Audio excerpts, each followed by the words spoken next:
ॐ सहना भवतु सहनौ भुनक्तु सह वीर्यं करवावहै तेजस्विनावधीतमस्तु मा विद्विषावहै। ॐ शान्ति शान्ति शान्तिः। हरि ओम तत्सत। आज के शंकर पंचमी सेजন্য আমরা আচার্য শঙ্করের জীবন আর উনি যে দর্শন, ওনার যে জীবন দর্শন ছিল তার সঙ্গে যে অদ্বৈত বেদান্তকে যেভাবে তিনি রেখেছেন সামনে, সেটাকে নিয়ে আলোচনা করছি। সেজন্য আচার্য শঙ্করের সাধারণ এক প্রণাম মন্ত্র আছে, শ্রুতি স্মৃতি পুরাণানাম आलयम करुणालयम नमामि भगवत पाद शंकरम लोक शंकरम। शंकराचार्य प्रणाम। तो प्रथमे आचार्य जीवन खूब संक्षेपे बोलছি, कारण आचार्य शंकरेर जीवनेर ব্যাপারে সঠিক জানা যায় না। একটাই বই আছে শঙ্কর দিগ্বিজয়ম, সেটাকে কেন্দ্র করেই সবাই তার জীবনী লেখেন। আর শঙ্কর দিগ্বিজয়ম পড়লেই বোঝা যায় যে যিনি লিখেছেন তার মধ্যে কতটা তার নিজের বর্ণনা আছে, কতটা কি আছে। এই যেমন একটু পরে আমরা আলোচনা করব একটা ঘটনা, তাতেই বুঝতে পারবেন।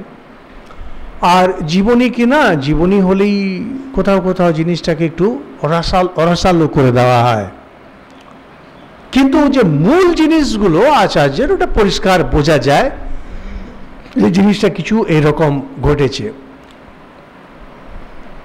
এই যে প্রণাম মন্ত্র, এটাতেই আচার্য শঙ্করের যে দর্শন, জীবন দর্শন পরিষ্কার হয়ে যায়। বলছেন যে আমি প্রণাম করি তাকে যিনি আলয়, আশ্রয়, ঘর, কিসের? শ্রুতি স্মৃতি পুরাণানাম। শ্রুতি বেদ, স্মৃতি যত রকমের রামায়ণ মহাভারত মনুস্মৃতি আদি আছে, পুরাণ, আর তার সঙ্গে পুরাণ, সব কিছুর তিনি আলয়, ওই এক আধারে যেন সব কিছু মিশে রয়েছে, এক আধারে। আর তিনি হচ্ছেন করুণালয়ম, ওনার যে করুণার যেন বাস তার মধ্যে। সেই জন্য নমামি ভগবত পাদ শঙ্করম। শঙ্কর ভগবত পাদ, শঙ্করাচার্য ওনার যদিও আদি শঙ্করাচার্য বলা হয়, কিন্তু যারা ভক্ত তারা শঙ্কর ভগবত পাদ বলেন। ঠাকুরও তাকে অবতার বলে মেনেছেন, অবতার বলে কথার মধ্যে অবতার বলেই গ্রহণ করা হয়েছে। তো বলছেন ভগবত পাদ শঙ্করম লোক শঙ্করম। শঙ্কর মানে হয় শুভ, যা কিছু শুভ, তো লোকেদের জন্য তিনি শুভ।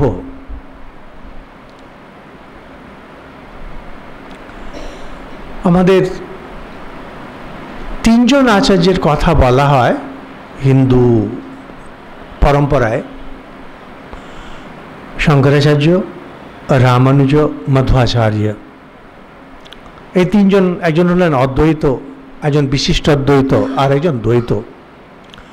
যারা যে পথ মানেন, যারা বিশিষ্ট অদ্বৈতের ভক্ত, শ্রী সম্প্রদায় বলা হয় তাদের। তো এনারা সবাই কমিটেড, এনারা সবাই খুব গোঁড়া। যারা শ্রী সম্প্রদায়ের লোক, রামানুজ সম্প্রদায়ের লোক, বা মধ্ব সম্প্রদায়ের লোক, বা অদ্বৈত সম্প্রদায়ের, এরা প্রচণ্ড গোঁড়া হন। এখন অদ্বৈত সম্প্রদায় যেটা, এইটা ঠিক ঠিক ভক্ত হয় না, সন্ন্যাসীরা হন, কিন্তু দর্শনের দিক থেকে ভারতবর্ষে ছেয়ে আছে। আর যে ঠাকুরের যে দর্শন, বিশেষ করে স্বামীজি যে দর্শন, এটা পুরো অদ্বৈত বেদান্ত। এখন যেখানে যুক্তি তর্ক সেমিনার্স, ইন্টারন্যাশনাল সেমিনার্স, এই জিনিসগুলো রয়েছে, সেখানে অদ্বৈত বেদান্ত একটা প্রাধান্য পায়।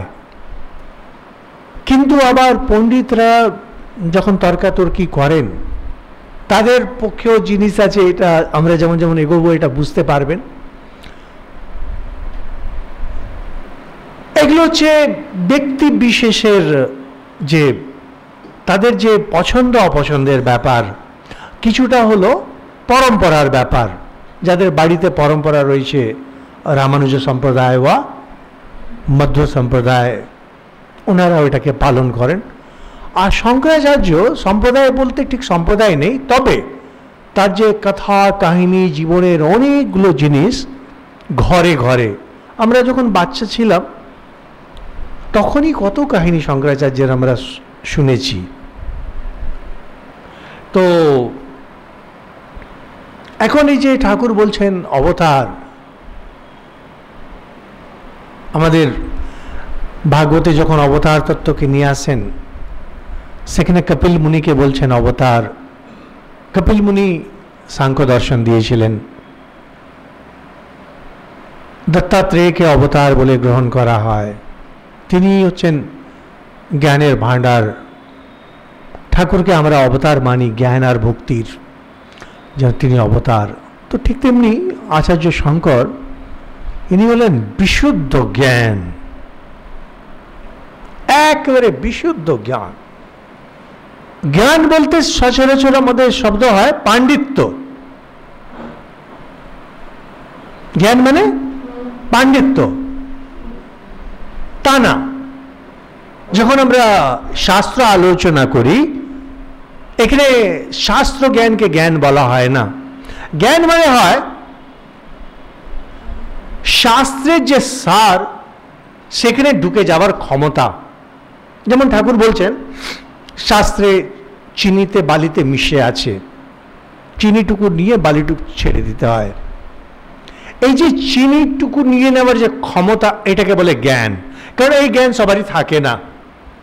যেমন ধরুন আপনাদের একটা খুব সাধারণ একটা বলি,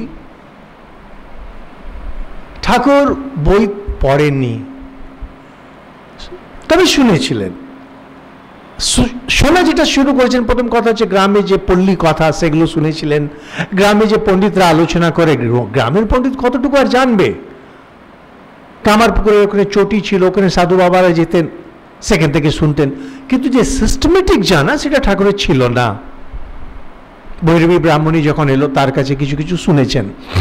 আর দক্ষিণেশ্বর কালী মন্দিরে হলধা রিয়াদি ছিলেন, তারা যখন পাঠ করতেন সেগুলো শুনতেন।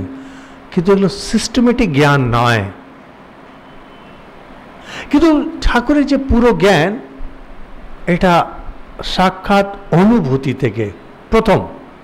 কিন্তু দেখবেন যে কোনো জিনিসে, ঠাকুরের যে কোনো ব্যাপারে সঙ্গে সঙ্গে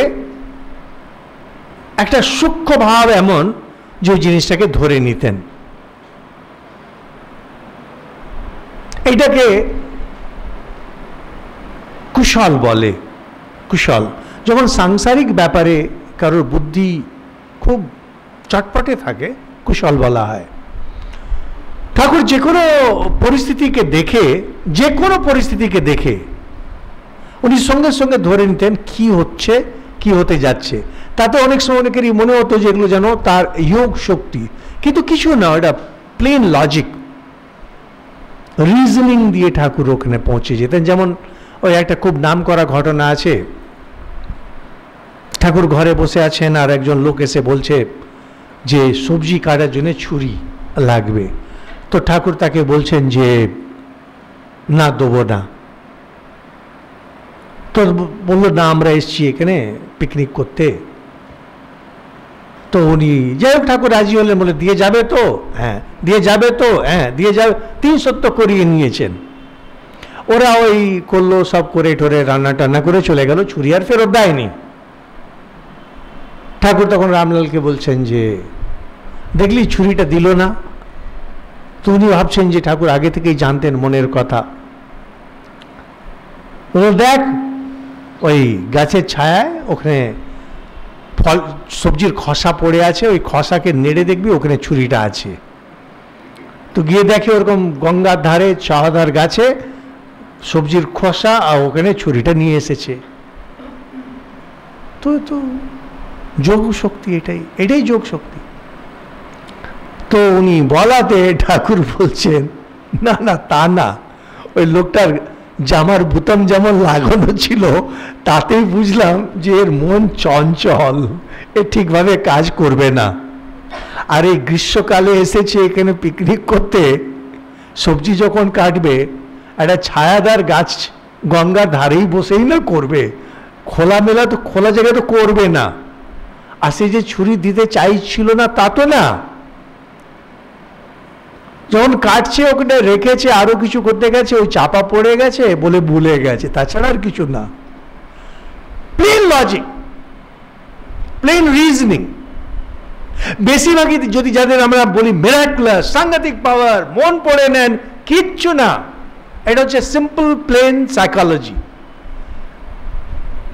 একটা লোককে দুবার আপনি দেখুন, তার ভূত বর্তমান ভবিষ্যৎ সব জানায়। আমি যখন ট্রেনে যাই, লোকে জানে, লোকে জিজ্ঞেস করে হাত দেখনা জানতে হ্যাঁ বাবা? তো আমি বলি হাত পাও মুখ সব দেখনা জানতে হ্যাঁ। আর 3 মিনিটে বলি তোমার বর্তমান ভূত ভবিষ্যৎ সব বলে দেবো। আরে একটা মানুষের বর্তমান ভূত ভবিষ্যতে আছে কি? 4টে কষ্ট হবে, 4টে ভালো হবে, 4টে মিলিয়ে দাও, 4টে এই বলে দাও। আর গ্রহ যেগুলোর নাম আমি জানিও না সেগুলো 4টে গ্রহ বানিয়ে বলে দাও, ওর মধ্যে খুশি গেল, ও সময় কাটাচ্ছে, আমিও সময় কাটাচ্ছি, রাস্তাটা ভালো কেটে গেল, তার বেশি আর কি আছে। কিন্তু যেখানে একটু আরো বেশি দরকার পড়ে সাইকোলজি, যাদের তীক্ষ্ণ বুদ্ধি তিনি ধরে নেন জিনিসগুলোকে। ইটস লাইক দিস, ঠাকুরের সেটা ছিল।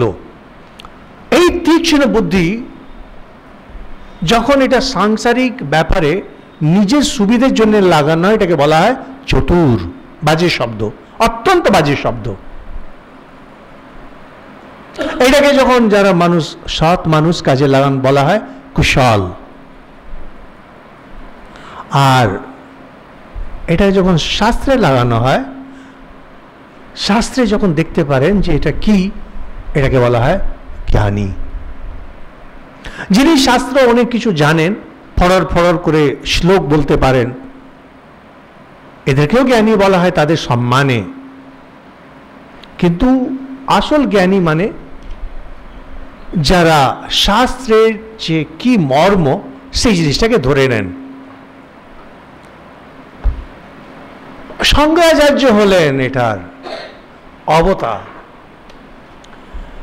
হিন্দু ধর্মকে আমি প্রায় বলি, যদি আপনি একটা আওয়ার গ্লাস হিসেবে যদি দেখেন, ওই আগেকার দিনে যে বালির ঘড়ি হতো না, বালি ঘড়ি না ঘড়ি বালি কি বলে, বালি ঘড়ি, বালি ঘড়ি হয় এরকম,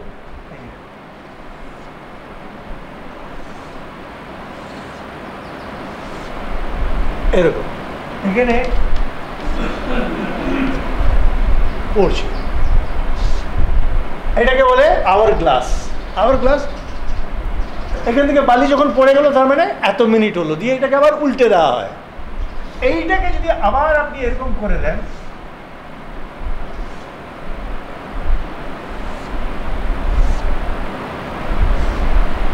একটা সিরিজ,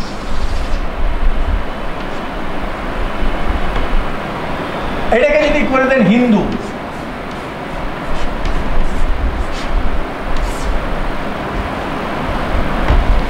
এই হিন্দু ধর্ম যদি করে দেন, এবার এটা আওয়ার গ্লাস নয়, এটা হিন্দু ধর্ম। হিন্দু ধর্ম বিশাল ধর্ম, এই যে কত বিশাল, যারা এগুলো নিয়ে পড়াশোনা করেন তারা জানেন। এই যে বিশাল ছড়িয়ে ছিটিয়ে ছিল, সেটাকে প্রথম, ওইটাকে এই প্রথম আওয়ার গ্লাস এই পয়েন্টে নিয়ে এলেন ব্যাসদেব।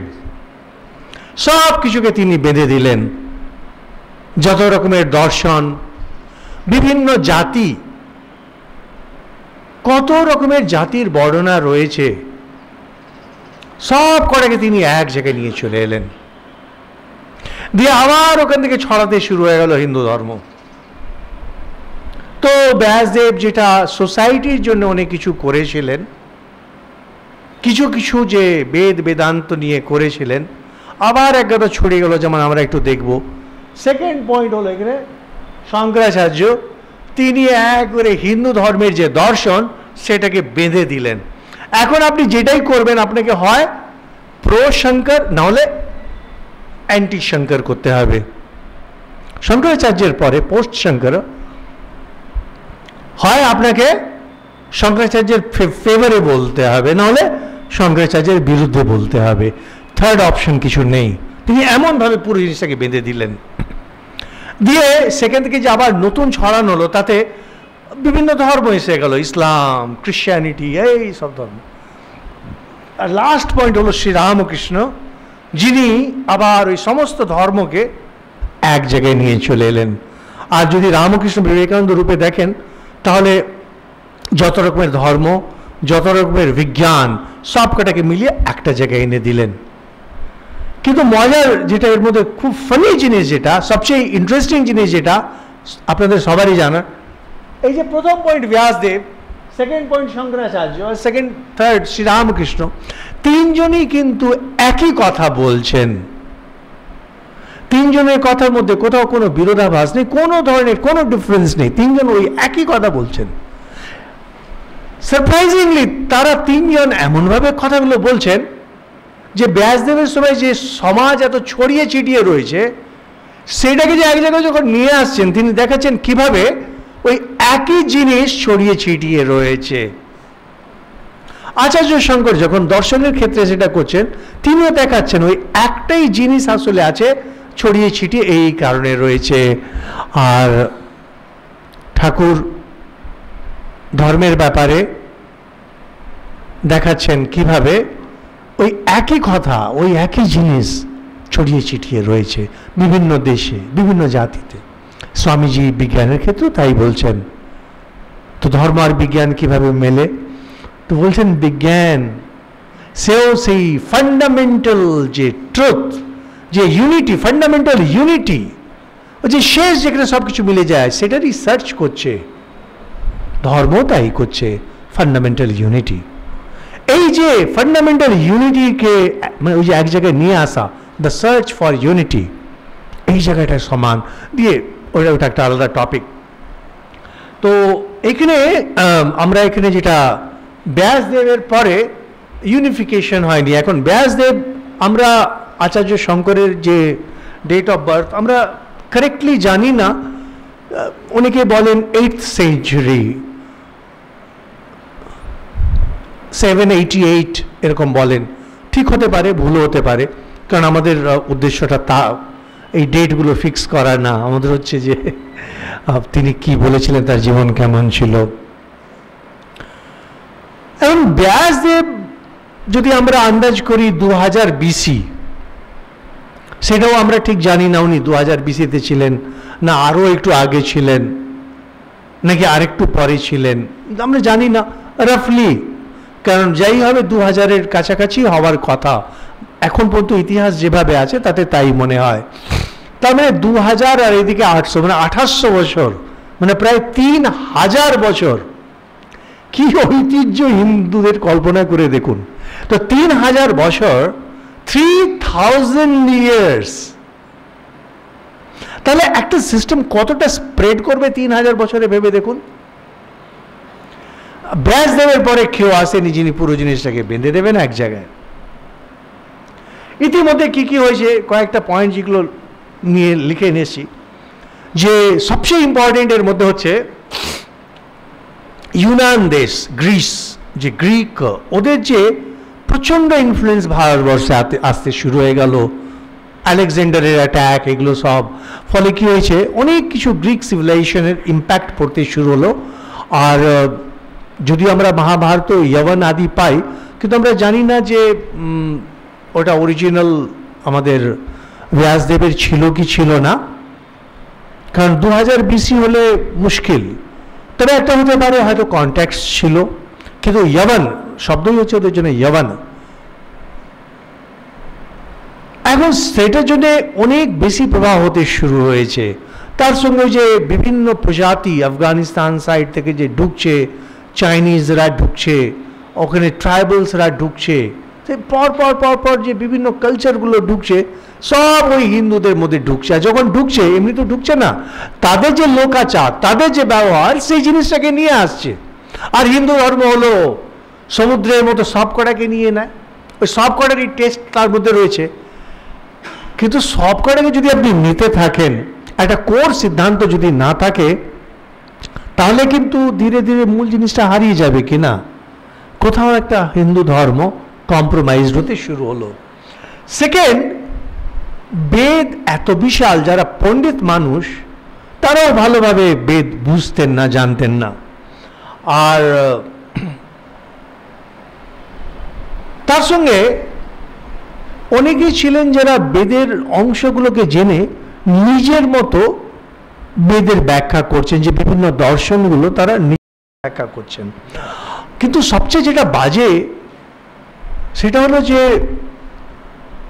এই যে মনুস্মৃতি আদির জন্যে বেদের যে জ্ঞান শুধু ব্রাহ্মণদের হাতে রেখে দিলেন। ব্রাহ্মণদের পার্সেন্টেজ কত দেশে? হার্ডলি 10%ও হবে না। তার মধ্যে পড়াশোনা করে কজন? আরও কম। আলটিমেটলি আপনি দেখবেন মুষ্টি মাত্র কয়েকজন লোক বেদ জানে, আর সেটাও মুখস্থ বিদ্যা, বোঝে না। আল বিরুনি মুসলিম 10th সেঞ্চুরিতে এসেছিলেন ভারতবর্ষকে স্টাডি করার জন্যে। তিনি লিখছেন যে পণ্ডিতদের সঙ্গে দেখা করেছেন, আলোচনা করছেন, সব করছেন, বলছেন এনারা বেদ জানেন, কিন্তু কোনো কিছু প্রশ্ন করলে, গূঢ় প্রশ্ন করলে উত্তর দিতে পারেন না। মুখস্থ করে গেছে, বেদ জানে কিন্তু বোঝে না।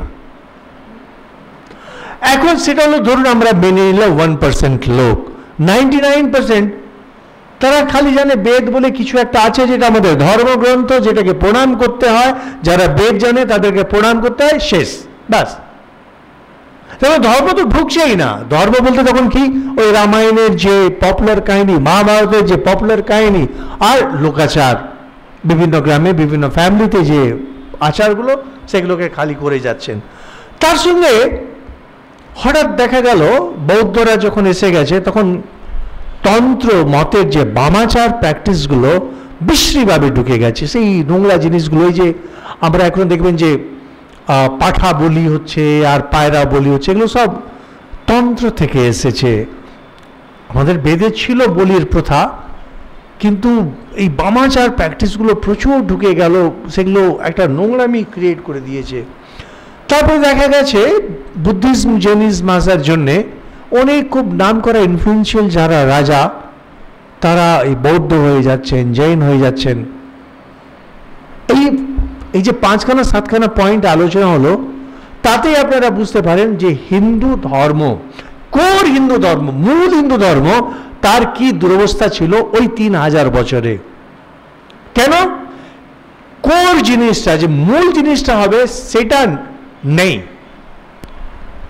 সেটা কেউ স্থাপনা করেনি। যেমন যেমন আমরা এগোবো, আলোচনা হবে যে কিভাবে স্থাপনা হয়নি। সেই সময়ে যেন যে ভগবান বলছেন যুগে যুগে অবতার, সেই ভগবান যেন শঙ্করাচার্য হয়ে অবতার গ্রহণ করলেন, জ্ঞানে প্রতিষ্ঠিত। উদ্দেশ্য তার মাত্র একটি, বেদের কি অর্থ সেটাকে সবারই জন্য খুলে দেওয়া। এই হচ্ছে বেদের অর্থ। বেদ পড়া নিষেধ আছে, কিন্তু শঙ্করাচার্যের যে ভাষ্য সেটা পড়া নিষেধ না। আচার্য শঙ্করের যে ভাষ্য এত সহজ, সংস্কৃত একটু যদি জানা থাকে পড়লে বোঝা যায়। হ্যাঁ, বুদ্ধি দরকার, ইন্টেলেক্ট প্রচণ্ড শার্প দরকার। যার জন্য দেখা গেল যে শঙ্করাচার্যের যে ভাষ্য, সেটার উপরে আবার লোকে টিকা লিখছে, সেই টিকার উপরে আবার টিকা লিখছে, নাহলে বোঝা যায় না, কারণ ওই শার্পনেসটা নেই, কিনা ট্রেনিং নেই। আচার্য শঙ্করের খুব বেসিক জিনিস হলো যে কালডি কেরালাতে আছে, সেখানে নম্বুদ্রি ব্রাহ্মণ ছিলেন। ওর আচার্য শঙ্করের বাবার নাম শিবগুরু আর মার নাম আর্যম্বা। তো শিবগুরু শিবের ভক্ত ছিলেন, নাম শুনে বোঝা যায়। শিবের কাছে খুব প্রার্থনা করেছিলেন তার এক ছেলে হোক। তো এমনই প্রার্থনা করেছেন যে সাক্ষাৎ শিব, শিব জ্ঞানের স্বরূপ কিনা। ঠাকুরও বলছেন শিবের অংশ থেকে জন্ম নিলে জ্ঞান হয়, বিষ্ণুর অংশ থেকে জন্ম নিলে ভক্তি হয়। এখন সাক্ষাৎ শিবই যদি আসেন, তাহলে যদিও শিবের অবতার বলে কিছু হয় না, কিন্তু আমরা ধরলাম যে মূল অংশ নিয়ে যদি আসেন, এগুলোকে খুব সিরিয়াসলি নিতে নেই। আমরা যাদের ভক্তি আছে, শ্রদ্ধা আছে, তারা এই জিনিসগুলোকে এভাবে দেখেন। আগমন হলো শঙ্করাচার্যের। আর শঙ্করাচার্য শ্রুতিধর। শ্রুতিধর মানে যেটা একবার শুনে নেন সেটাই ওনার মনে থাকে। 8 বছর বয়স হতে না হতে, এটা ট্র্যাডিশন, এগুলো ট্র্যাডিশন যেটা সারা ভারত মানে।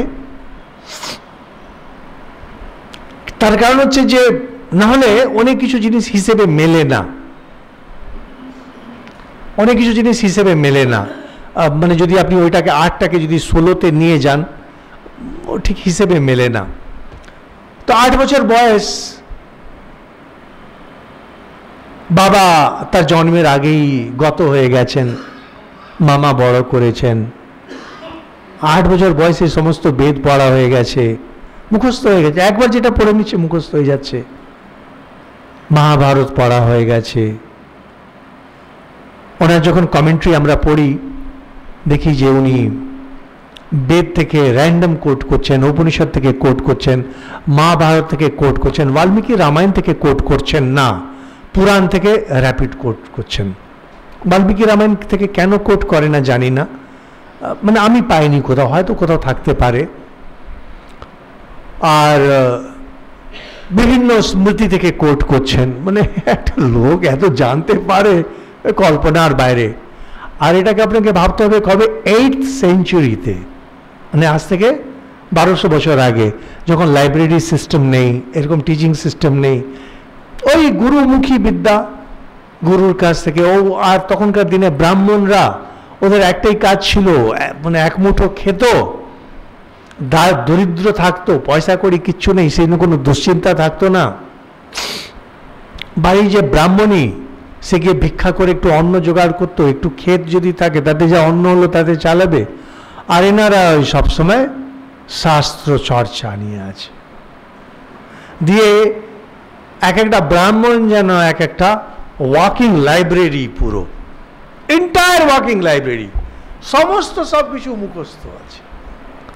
4টে বেদ, বেদের যে বিভিন্ন অংশ, সংহিতা, ব্রাহ্মণ, আরণ্যক, উপনিষদ মুখস্থ, তার বেদাঙ্গ সমস্ত মুখস্থ, মহাভারত মুখস্থ, সব কিছু।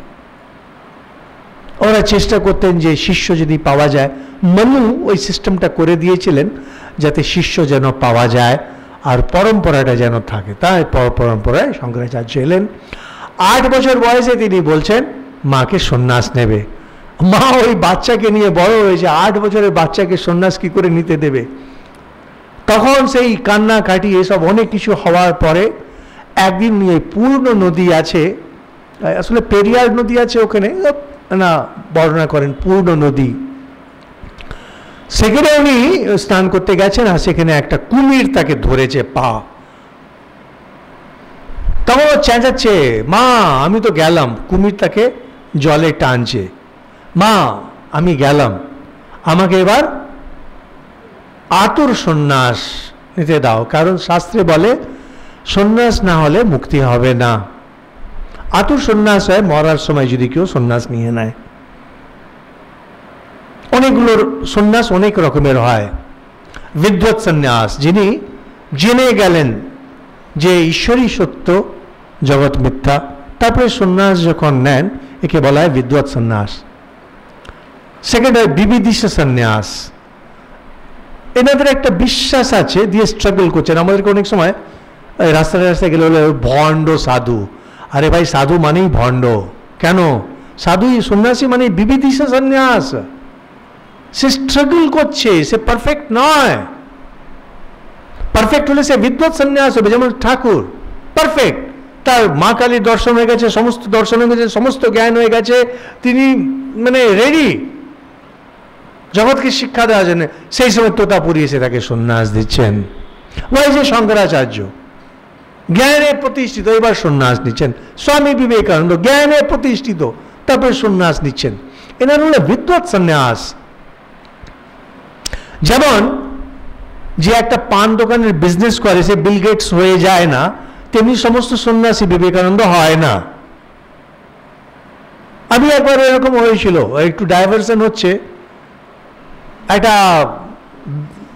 একটা হোটেলে ঢুকতে হয়েছিল আমাকে একটু খাওয়ার জন্যে দিল্লিতে। সেখানে বলছে যে একজন দেখে বলছে, আমাকে দেখে বলছে যে सन्यासी तो स्वामी विवेकानंद थे, आज के सन्यासी कोई सन्यासी हैं? तो आमियों बोललाम हाँ, गृहस्थ तो महात्मा गांधी थे, बाकी तो सब मुझे पजामा लगते हैं। चुप करेगा लो, पजामा মানে দুটো পার্ট হ্যাঁ খালি। আমাকে গালাগাল দিয়ে দিচ্ছ যে আপনি ভণ্ড সন্ন্যাসী, নিজের দিকে একবার তাকাও। তুমি কি আদর্শ সংসারী নাকি? তুমি কি আদর্শ গৃহস্থ? সেদিকে তোমার দৃষ্টি আছে না। অপরকে গালাগাল শুনে পারফেক্ট। তো মোটামুটি এই বিদ্বৎ সন্ন্যাস, বিবিধিষ সন্ন্যাস, আর একটা হয় মুমূর্ষু বা আতুর সন্ন্যাস বলে। ওই মরার সময় দেখে যে সন্ন্যাসী হয়ে আমি পারবো না, তখন ওই মৃত্যুর সময় তিনি সন্ন্যাস নিয়ে নেন। শঙ্করাচার্য সেই সন্ন্যাস নিয়ে নিলেন। মা বলল ঠিক আছে বাবা, কাঁদছে, ছেলে তো মরেই যাচ্ছে, কাঁদতে কাঁদতে বলে ঠিক আছে সন্ন্যাস। উনি যেমনি বললেন সন্ন্যাস, কুমিরটা তাকে ছেড়ে দিল। এগুলো ম্যাজিক্যাল এলিমেন্টস থাকে কাহিনীতে, এগুলোকে খুব বেশি লিটারালি নিতে নেই। এই সমস্ত যত মহাপুরুষদের হন, কিছু কাহিনী থাকে, কিছু বানিয়ে দেওয়া হয়, কিছু জুড়ে দেওয়া হয়। আমি বেলুড় মঠে যাই, মাঝে মাঝে দেখি মহারাজা জিজ্ঞেস করেন যে ভাই তোমার সঙ্গে এরকম কিছু একটা হয়েছিল না? আমি বললাম যেটা আপনি বলছেন কিছুটা ঠিকই বলছেন, বাকিটা বানানো। তো মানে যেটা বানানো সেটা ভালো কিছু বলেন না, খারাপটাই বলেন। তো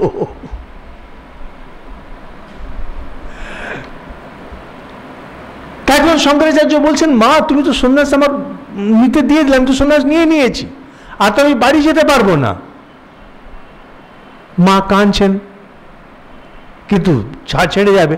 তখন মা একটি কথা বললেন যে বাবা কথা দাও, আমার শেষ সময় তুমি এসে আমার কাছে আসবে, আমার শেষ সময়। আর ঠিক তাই হলো। আচার্য শঙ্কর কোথায় কেরল, যারা আপনারা জানেন কেরল, আর কোথায় উত্তর ভারত, শঙ্করাচার্য পদব্রজে সারা ভারত ঘুরছেন, বেদান্ত প্রচার করছেন। তার মধ্যে উনি জানতে পারলেন মার শেষ সময়। কাহিনীতে আছে যোগ বলে হাজির, এটাই হয়তো গিয়েছিলেন। মা শেষে সন্তানকে দেখে মুগ্ধ, ছেলের কোলে প্রাণ ত্যাগ করলেন। দাহ সংস্কার হবে। সন্ন্যাসী ষোড়শ কর্ম হয়, যেটা মনু যেটাকে দিয়ে গেছেন, 16টি কর্ম, জাত কর্ম থেকে নিয়ে অন্ত্যেষ্টি অবধি, যার মধ্যে মুন্ডন, যজ্ঞোপবীত এগুলো সব রয়েছে। শেষ হয় অন্ত্যেষ্টি। তো সন্ন্যাসীরা এই ষোড়শ সংস্কারের পারে ওরা নিজেরাও করেন না, আর ওরা কোনো কিছুতে যেতেও পারেন না। দেখবেন সন্ন্যাসীরা কোনো বিয়েতে যেতে পারে না, কিন্তু পৈতেতেও যেতে পারে না, আর অন্ত্যেষ্টি ক্রিয়া করতে পারে না। কিন্তু শঙ্করাচার্য সন্ন্যাসী নন, ভগবান। যেমন ঠাকুর সন্ন্যাস নিয়েছেন, গেরুয়া পড়লেন না, এনাদের উপরে সব নিয়ম খাটে না। যারা অর্ডিনারি, আমরা হলাম সাধারণ মানুষ, আমাদেরকে ছোটখাটো সবকিছু পালন করতে হয়, না হলে কখন ছিটকে যাব, কোথায় ছিটকে যাব বোঝাও যাবে না।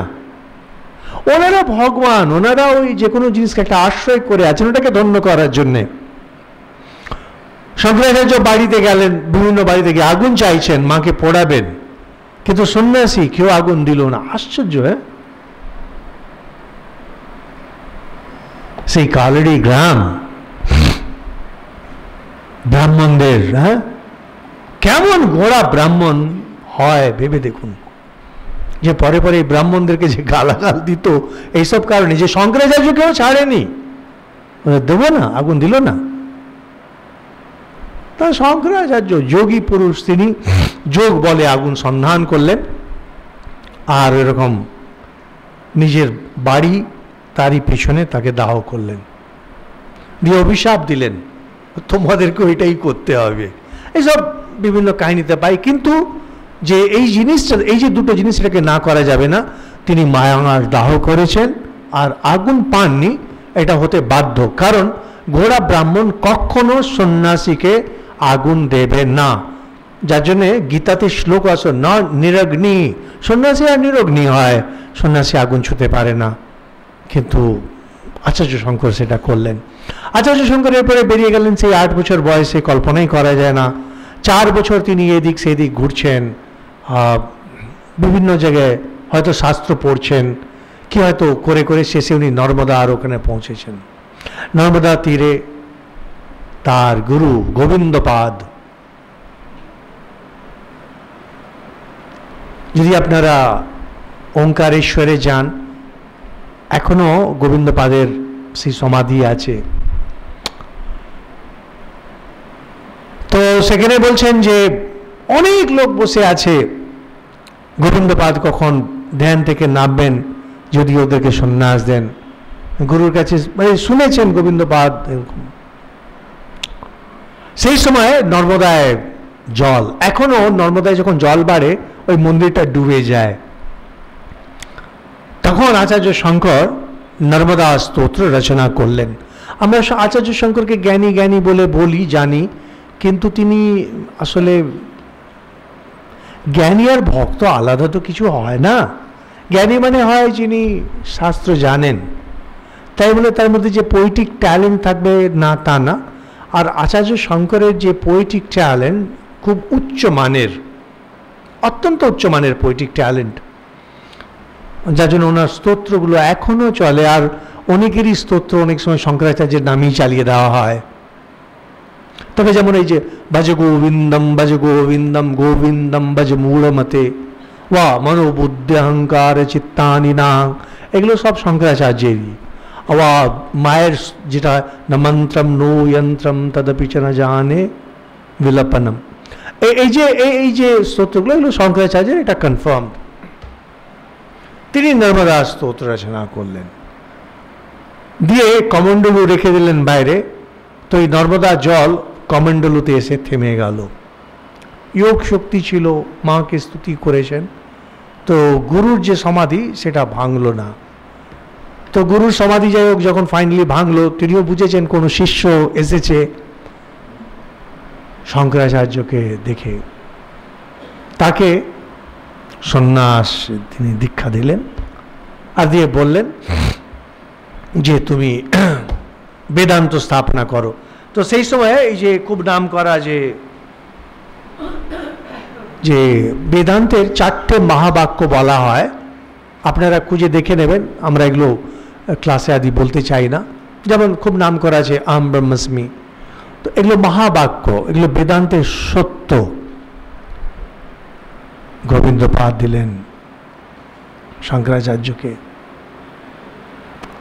তার বয়স তখন 12 বছর, যেটা বলে মোটামুটি 12 বছর বয়সে তিনি ফুল সন্ন্যাসী, সমস্ত জ্ঞানে প্রতিষ্ঠিত। আর এরপরে তিনি কাশী চলে এসেছেন।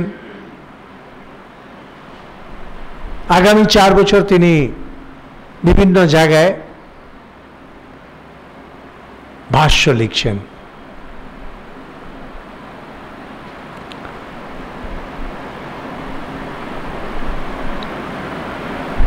তিনি এই যে নাম করা 10টি উপনিষদ, ঈশকেনকঠ আদি, ছান্দোক্য, বৃহদারণ্যক অবধি, আর শ্বেতাশ্বতরের উপরে বলেন যে তিনি লিখেছিলেন। ব্রহ্মসূত্র ভাষ্য লিখলেন, যেটা পণ্ডিতদেরও মাথা ঘুরে যায় পড়তে গিয়ে। আর সর্বশেষে গীতা ভাষ্য লিখলেন। তখন তার বয়স 16 বছর, 16 বছরের মধ্যে কমপ্লিট। যেটা এখন যারা পড়াশোনা করেন তাদের সারা জীবন চলে যায় ওটাকে পড়তে গিয়ে। কিন্তু আমরা যদি এভাবে বলি ঠিকই জিনিয়াসরা এরকমই হন। যেমন ধরুন নিউটন, তিনি 18 বছর বয়সে ইন্টিগ্রাল ক্যালকুলাস তৈরি করেছিলেন। ইন্টিগ্রাল ক্যালকুলাস জিনিসটা নিউটন বার করেছিলেন, তখন ওনার বয়স হার্ডলি 18 বছর বয়স। তো জিনিয়াসরা এভাবেই করেন। আর ইন্টিগ্রাল ক্যালকুলাস এগুলো পড়তে গিয়ে আমাদের মাথা খারাপ হয়ে যেত। তো ভাবতাম যে বাপরে বাপরে এত কম বয়সে যদি এটা করেছে আগে কি করবে। এরপরে তিনি তার যে জীবনে দুটো খুব নাম করা ঘটনা, একটা হলো কাশীর কাহিনী, তো অনেক আছে আচার্য শঙ্কর দিগ্বিজয় মে, কয়েকটা জিনিস যেটা খুব নাম করা, যে কোথাও একটা এনারা দেখাতে চান যে জ্ঞান আর বিজ্ঞান মানে প্র্যাকটিক্যাল, বেদান্ত যখন প্র্যাকটিক্যাল হয় সেটা আপনি সমস্ত জ্ঞানী হলেও হয় না। তোতাপুরী জ্ঞানী ছিলেন, ঠাকুরকে বেদান্ত দীক্ষা দিয়েছেন। তো একদিন ঠাকুর আর তোতাপুরী বসে ধুনি জ্বালিয়ে অদ্বৈত বেদান্তের আলোচনা করছেন। ব্রহ্মই সত্য, ব্রহ্ম ছাড়া কিচ্ছু নেই। সেই সময় দক্ষিণেশ্বরে একটা কর্মচারী কাজ টাজ করে, সে তার ধুনি থেকে চিমটে নিয়ে আগুন নিয়েছে তামাক জ্বালাবে বলে। তো এই জিনিসটা সম্ভব এত হিউমারাস জিনিসটা না, যে তার একটা সেক্রেট ধুনি, সন্ন্যাসী ধুনি, হ্যাঁ, সেক্ষেত্রে বলছে কি না আগুন নেবে কিসের জন্য, না টিকে জ্বালাবে, হুক্কা জ্বালাবে। সে তো তোতাপুরি রেগে আগুন হয়ে গেছে, চিমটে দিয়ে মারতে যাচ্ছে। তো ঠাকুরের তখন সেই ভাব, হাসতে হি হি করে হাসতে শুরু করেছে না, যে একদিকে ব্রহ্মসত্য জগৎ মিথ্যা, আর এইদিকে একদিকে সেই আগুন নিচ্ছে বলে তাকে মারতে যাচ্ছে। তোতাপুরি সাডেনলি অ্যাওয়েকেন্ড। ইয়েস, তার মানে কি হয় যে আমাদেরকে যখন লোকে নিন্দা করে বলে আপনি সন্ন্যাসী হয়ে এরকম করছেন, সন্ন্যাসী হয়ে করবে, কারণ জ্ঞানটা সবসময় প্র্যাকটিক্যাল যে অ্যাপ্লিকেশন হয় হয়ে ওঠে না। আর শঙ্করাচার্যের কাহিনী হচ্ছে, উনি সকালবেলা উনি গঙ্গা স্নানে যেতেন, ওইরকমই একটা বর্ণনা আছে, একদিন গঙ্গা স্নানে গেছেন, আর একটা ছেলে সংস্কৃত পণ্ডিত হবে মুখস্থ করে যাচ্ছে ডুক্রিন করণে, এরা ব্যাকরণের নিয়ম, ক্রি ধাতু মানে করণে। তো তার মন থেকে আহা করুণা বেরিয়ে পড়লো, এই সকালবেলায় কোথায় ঈশ্বরের ধ্যান করবে, সেটা না করে একটা চাল কলা বাঁধা বিদ্যা, সেটাতে সময় নষ্ট করছে। ঠাকুরের ভাষায় সাপের মাথায় মণি ব্যাং খেয়ে মরছে। তোনার হৃদয় থেকে বেরিয়ে পড়লো ভজে গোবিন্দম গোবিন্দম ভজে মূঢ়মতে সম্প্রাতে সংনিহিতে মরণে। যখন মৃত্যুকাল আসবে, নেই রক্ষতি ডুক্রিন করণে, তুমি এই যে ব্যাকরণ মুখস্থ করছো তোমার রক্ষা করবে না, যম তোমাকে ধরে নিয়ে যাবে, তুমি মৃত্যুতে আতুর হয়ে থাকবে, চোখে জল বেরোবে, কেউ তোমাকে বাঁচাবে না।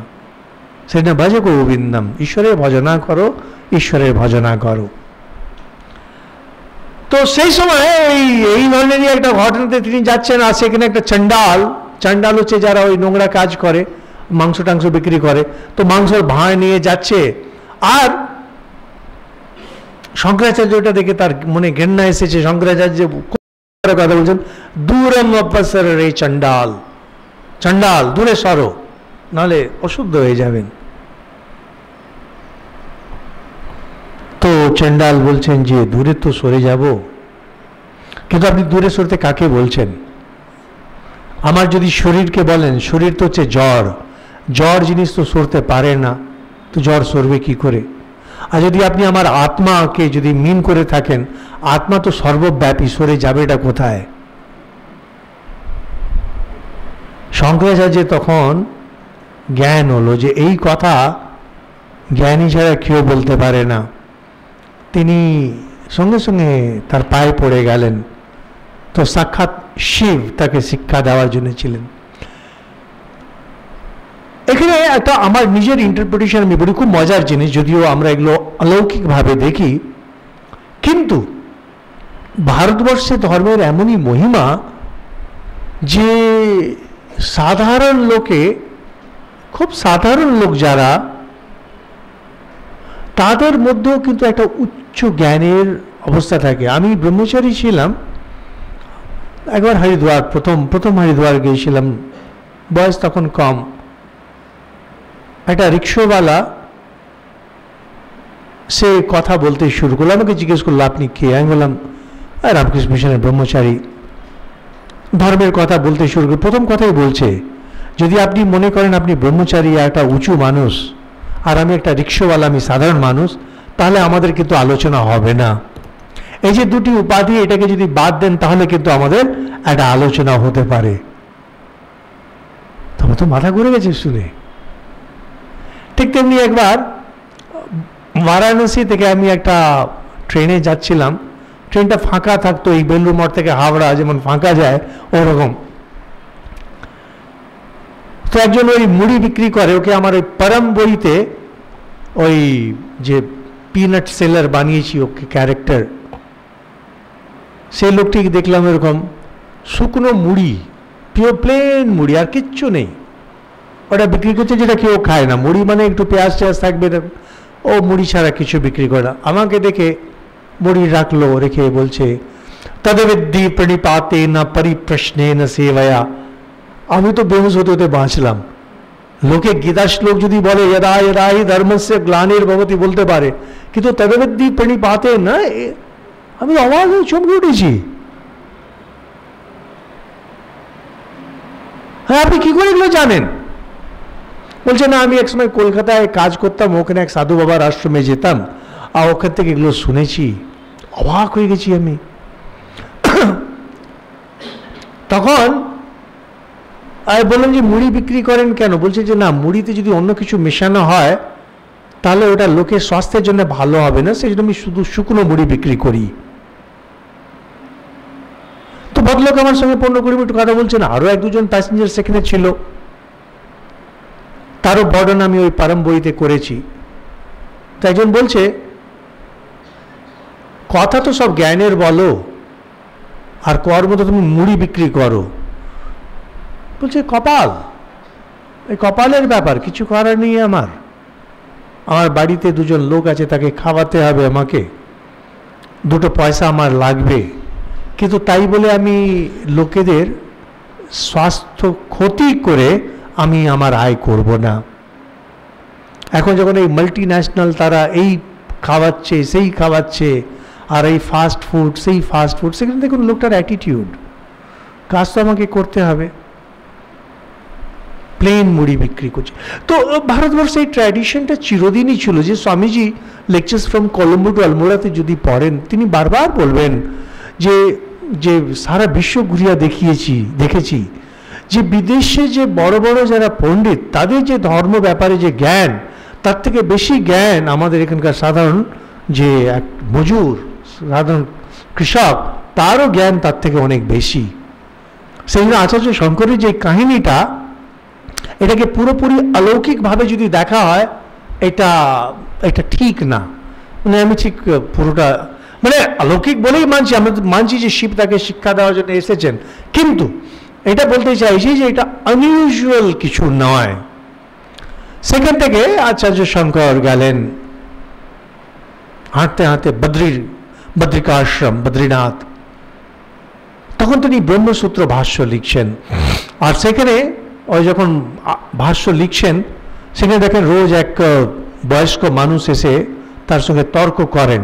ব্রহ্মসূত্র, সেখানে ছোট ছোট ছোট সূত্র, 555টি সূত্র রয়েছে ছোট ছোট। যেমন প্রথম সূত্র হচ্ছে অথাত ব্রহ্ম জিজ্ঞাসা, এটা একটা সূত্র। অথাত ব্রহ্ম জিজ্ঞাসা মানে ব্রহ্ম জিজ্ঞাসা আমরা শুরু করছি। এরপরে ওই জায়গাটায় আচার্য শঙ্কর ভাষ্য লিখছেন, অত্যন্ত কঠিন ভাষ্য। এখানে অর্থ বলতে কি, ব্রহ্ম বলতে কি, জিজ্ঞাসা কেন হবে। তো বলছেন সেখানে করতে করতে ওই যে বয়স্ক ব্রাহ্মণ এসে তর্ক করতেন, একটা ইন্টারেস্টিং স্টোরির পরে আচার্য শঙ্কর রিয়েলাইজ করলেন এটা সাক্ষাৎ ব্যাসদেব, যিনি সেই সূত্র রচনা করেছেন। আর শঙ্করাচার্যের যে ভাষ্য দেখে তিনি খুব খুশি হয়েছেন আর তাকে আশীর্বাদ করলেন, বললেন যে দেখো তোমার আয়ু শেষ, কিন্তু আমি আশীর্বাদ করে তোমার আয়ুকে দ্বিগুণ করে দিচ্ছি। তখন 16 বছর বয়স, ওনার আয়ু এখন হয়ে গেল 32। এইবার যে 16টি বছর, এটা হলো তুমি এই যে বেদান্ত যেটা তুমি মাস্টারি করেছো, এইটাকে তুমি এইবার প্রচার করো। আবার ফিরে এলেন, ফিরে এসে তিনি ইলাহাবাদের কাছে এসে এবার বেদান্ত প্রতিষ্ঠা শুরু হলো। বেদান্ত প্রতিষ্ঠা যখন শুরু হয়েছে, প্রথম ধাক্কা যেটা যারা একটু বোঝেন এগুলো, যে দর্শন শাস্ত্র যারা বোঝেন, বেদান্তের মূল যে অপোনেন্ট, সবচেয়ে পাওয়ারফুল অপোনেন্ট, এটাকে বলা হয় পূর্ব মীমাংসা, কর্মকাণ্ড। ষট দর্শন, 6টি দর্শন আছে ভারতবর্ষে, যেটা বেদের উপরে আধারিত। বেদকে আধার করে 6টি দর্শন। প্রথম হয় সাংখ্য, দ্বিতীয় যোগ, তৃতীয় ন্যায়, চতুর্থ বৈশেষিক। এগুলো দর্শনের নাম। প্রত্যেকটি দর্শন এক এক বড় মুনি, তিনি এটার প্রণেতা।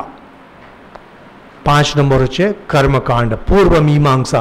মীমাংসা মানে হয় সলিউশন, বেদ কি বলতে চাইছেন এটাকে সলিউশন দিচ্ছেন পূর্ব মীমাংসা। আর বেদান্ত হলো উত্তর মীমাংসা, বা আরেকটা নাম বেদান্ত। বেদান্তের আবার 3টে ভাগ হয়ে যায়, দ্বৈত, বিশিষ্ট অদ্বৈত, অদ্বৈত।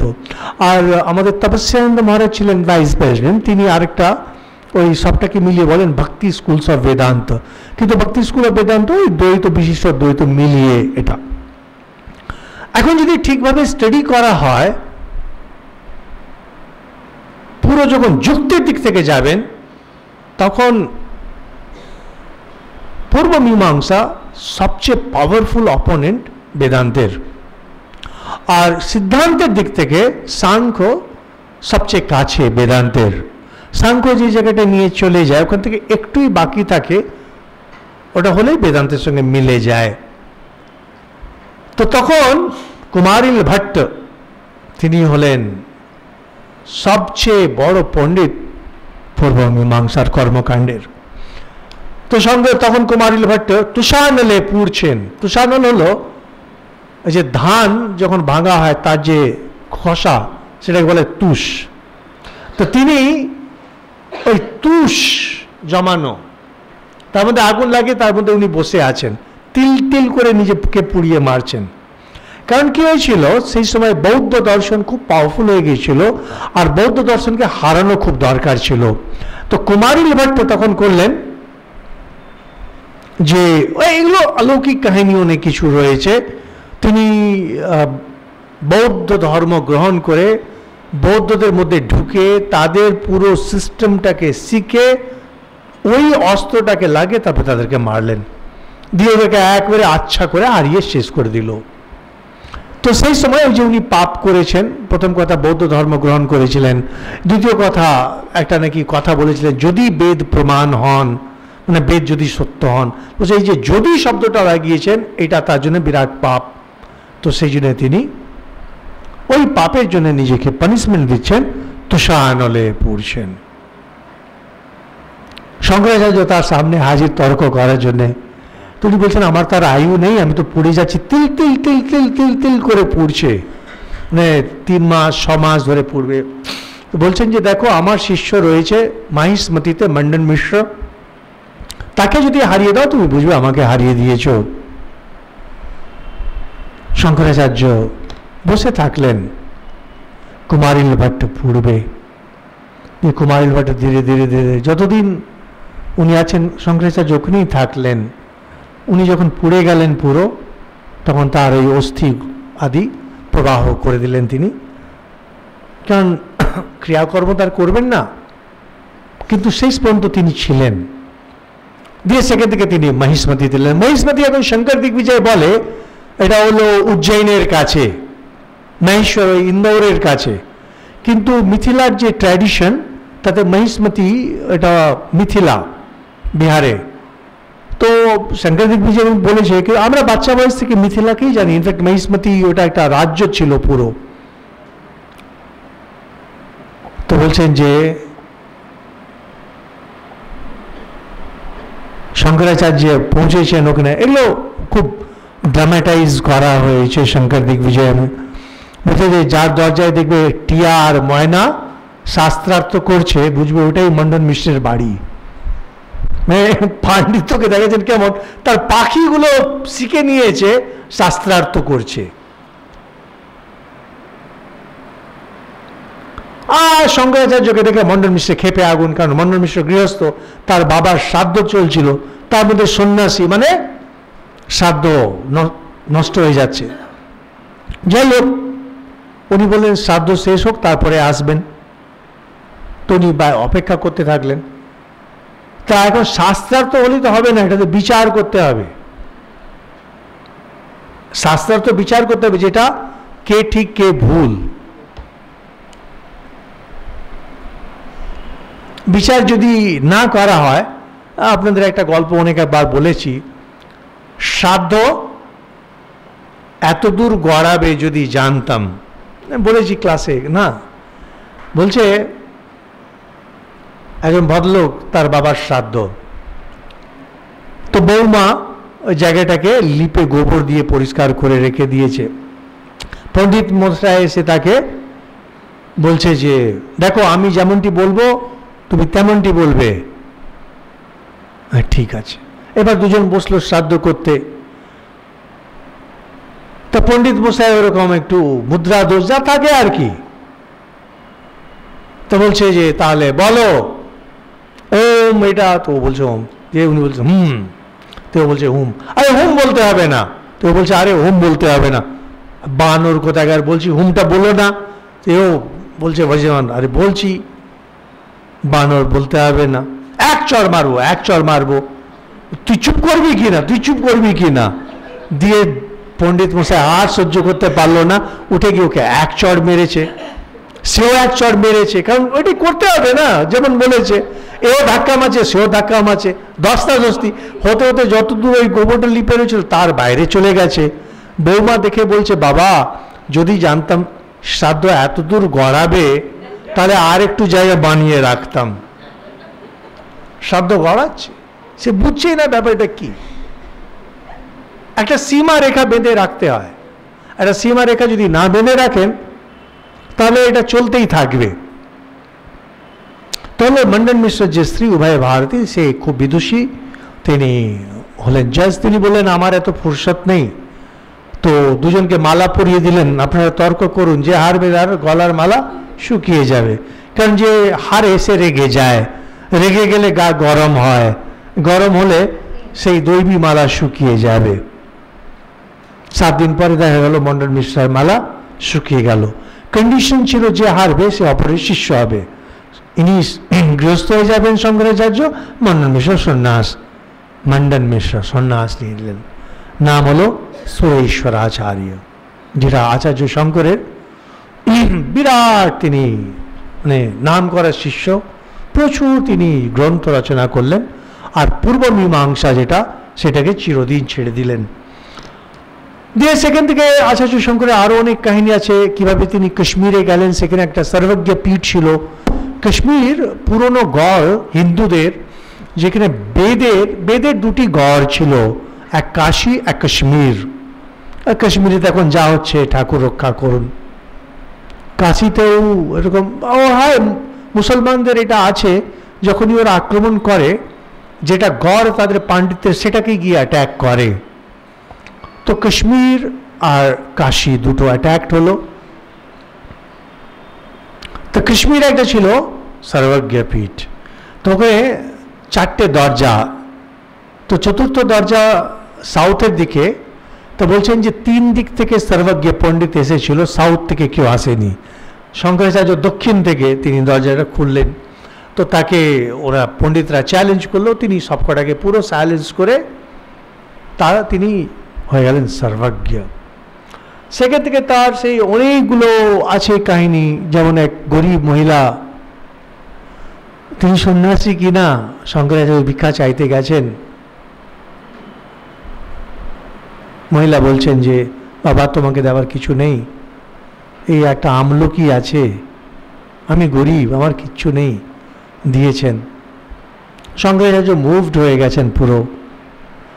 তিনি তখনই অন্নপূর্ণা স্তোত্র, খুব নাম করা অন্নপূর্ণা স্তোত্র, মা লক্ষ্মীর নামে স্তোত্র, সেখানে স্পন্টেনিয়াস, কবি কিনা, ওনাকে ওই কেটে কুটে ছিটে ছুটে ওগুলো করতে হয় না।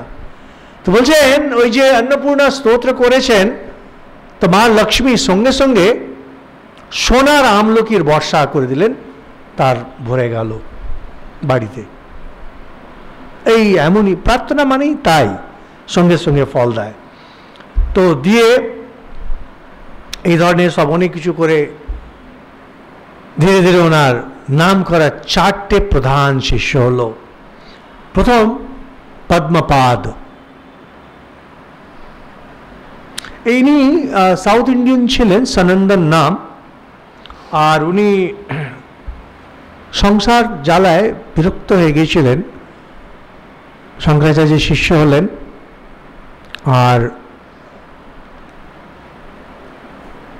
তিনি এক কমেন্ট্রি ছোট বার্তিক লিখেছিলেন, আচার্যকে শুনিয়েছিলেন। পরে ওনার মামা ওটাকে পুড়িয়ে দিয়েছিল। তো তাতে ওনার খুব মন খারাপ হওয়াতে আচার্য শঙ্করকে বললেন, তুমি যতটা পাতা আমাকে শুনিয়েছিলে আমার ওটা মনে আছে, তুমি লিখে নিতে পারো। পুরো ডিকটেট করে দিয়েছেন। এখনো ওই বার্তিক, ওটার নাম এখনো চলছে, অথচ যিনি লিখেছিলেন তার ওটা মনে নেই। খুব লজিক্যালি তিনি একটা লিখেছিলেন বার্তিক। তো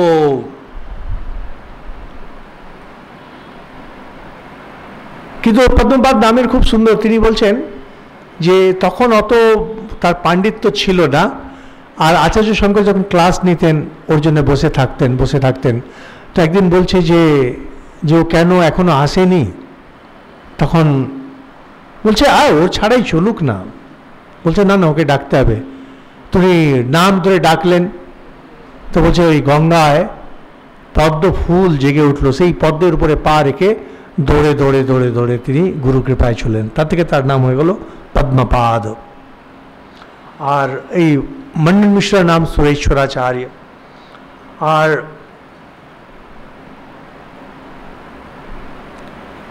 সেরকম এক ব্রাহ্মণ বালক ছিল, খুব ইডিয়েট, মানে কোনো কথা বলে না, কিছু না।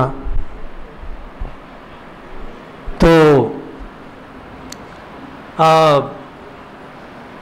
তিনি ওইরকম তাকে আশীর্বাদ করাতে তার যেন ব্রহ্মজ্ঞান হয়ে গেল। তো যেমন হাতে ফল থাকলে যেমন ব্রহ্মজ্ঞান স্পষ্ট হয়ে যায়, সেই জন্যে এর নাম হলো হস্তামলক। তার কাছে পুরো জিনিসটা পরিষ্কার। আর ত্রোটকাচার্য এরকম ছিলেন, সেও একটা ইডিয়েট মানে ও মনে হতো মন্দবুদ্ধি, কিন্তু একবার আচার্য আশীর্বাদ দিয়েছেন, তার মুখ থেকে কবিতা বেরোতে শুরু হলো ত্রোটক ছন্দে, যেটা খুব কঠিন ছন্দ, তার নাম হলো ত্রোটকাচার্য। তো সুরেশ্বরাচার্য, পদ্মপাদ, হস্তামলক আর ত্রোটকাচার্য, এই 4 প্রধান শিষ্য দিয়ে আচার্য শঙ্কর সারা ভারতবর্ষে ঘুরছেন। আর হিন্দু ধর্মকে ঠিকভাবে প্রতিষ্ঠা করার জন্য তিনি 4টে মঠ স্থাপনা করলেন, পূর্ব, পশ্চিম, উত্তর, দক্ষিণ। পুরীতে, আর আপনার পশ্চিমে হলো না আপনার দ্বারকা, পশ্চিম হলো দ্বারকা, শৃঙ্গেরি আর বদ্রিকাশ্রম হলো উত্তর, পুরী, দ্বারকা, শৃঙ্গেরি। এইটাতে যারা হেড হলেন তারা হলেন 4 শঙ্করাচার্য। সেই পরম্পরা আজকেও চলছে, এদেরকেও শঙ্করাচার্য বলা হয়। আর এদেরকে ডিস্টিংগুইশ করার জন্যে ওনাকে আদি শঙ্কর বলা হয়। আমরা যারা শ্রদ্ধা করি, ওনার শাস্ত্র পড়ি, ওনার কমেন্ট্রি পড়ি বড় হয়েছি, আমরা শুধু আচার্য বলি। যেটা আচার্য শঙ্করের তখন অনেকগুলো কন্ট্রিবিউশন, একটা ভাষ্য লিখেছেন, তারপরে যে পূজা পদ্ধতি তিনি ফিক্স করলেন, পূজা কিভাবে হবে, প্রত্যেক পূজাতে কোনো পঞ্চদেবতার পুজো হয়, সেটা শঙ্করাচার্য ইন্ট্রোডিউস করলেন। আর ধর্ম যেন প্রসার হতে থাকে, তিনি দশনামী সম্প্রদায়, যখন এই মেলা টেলা হয়, কুম্ভ আদি বা দশনামী শুনবেন, তো তিনি 10টি ডিফারেন্ট কাইন্ড অফ সন্ন্যাসীকে দাঁড় করালেন। পুরী, গিরি, সরস্বতী, এই ধরনের তাদের সারনেম। আমরা রামকৃষ্ণ মিশনে আমাদের সারনেম হলো পুরী, কারণ আমরা তোতাপুরী থেকে এসেছি, পুরী সম্প্রদায়। তো এরকম 10টি সম্প্রদায়। দশনামী সম্প্রদায় এখনো, যেমন চৈতন্য মহাপ্রভু তিনি ভারতী সম্প্রদায় ছিলেন, কেশবানন্দ ভারতী ওনার গুরু ছিলেন, তিনি ওনার ভারতী সম্প্রদায়। এরকম 10টি সম্প্রদায়, 10টি দশনামী। তো দশনামী সন্ন্যাসী দিলেন, 4টে মঠ স্থাপনা করলেন, আর শঙ্করাচার্যের পরম্পরা দিলেন, আর তার সঙ্গে তিনি উপনিষদ, ব্রহ্মসূত্র, গীতার পুরো থরো লজিক্যাল বেসিস দিয়ে দিলেন। আজকে যে আমরা হিন্দু ধর্মটাকে আমরা দেখছি পাচ্ছি, যে পুরো একটা সলিড ফাউন্ডেশন যাকে সহজে নাড়ানো যায় না, আমাদের শাস্ত্রগুলো তো রয়েছেন, কিন্তু এটা পুরো আচার্য শঙ্করের জন্যে। তিনি নেপোলিয়ন যেমন ফ্রান্সকে একটা ইউনিফাই করে দিল পলিটিক্যালি, আচার্য শঙ্কর হিন্দু ধর্মকে ইউনিফাই করে দিলেন পার্মানেন্টলি এ দেশে।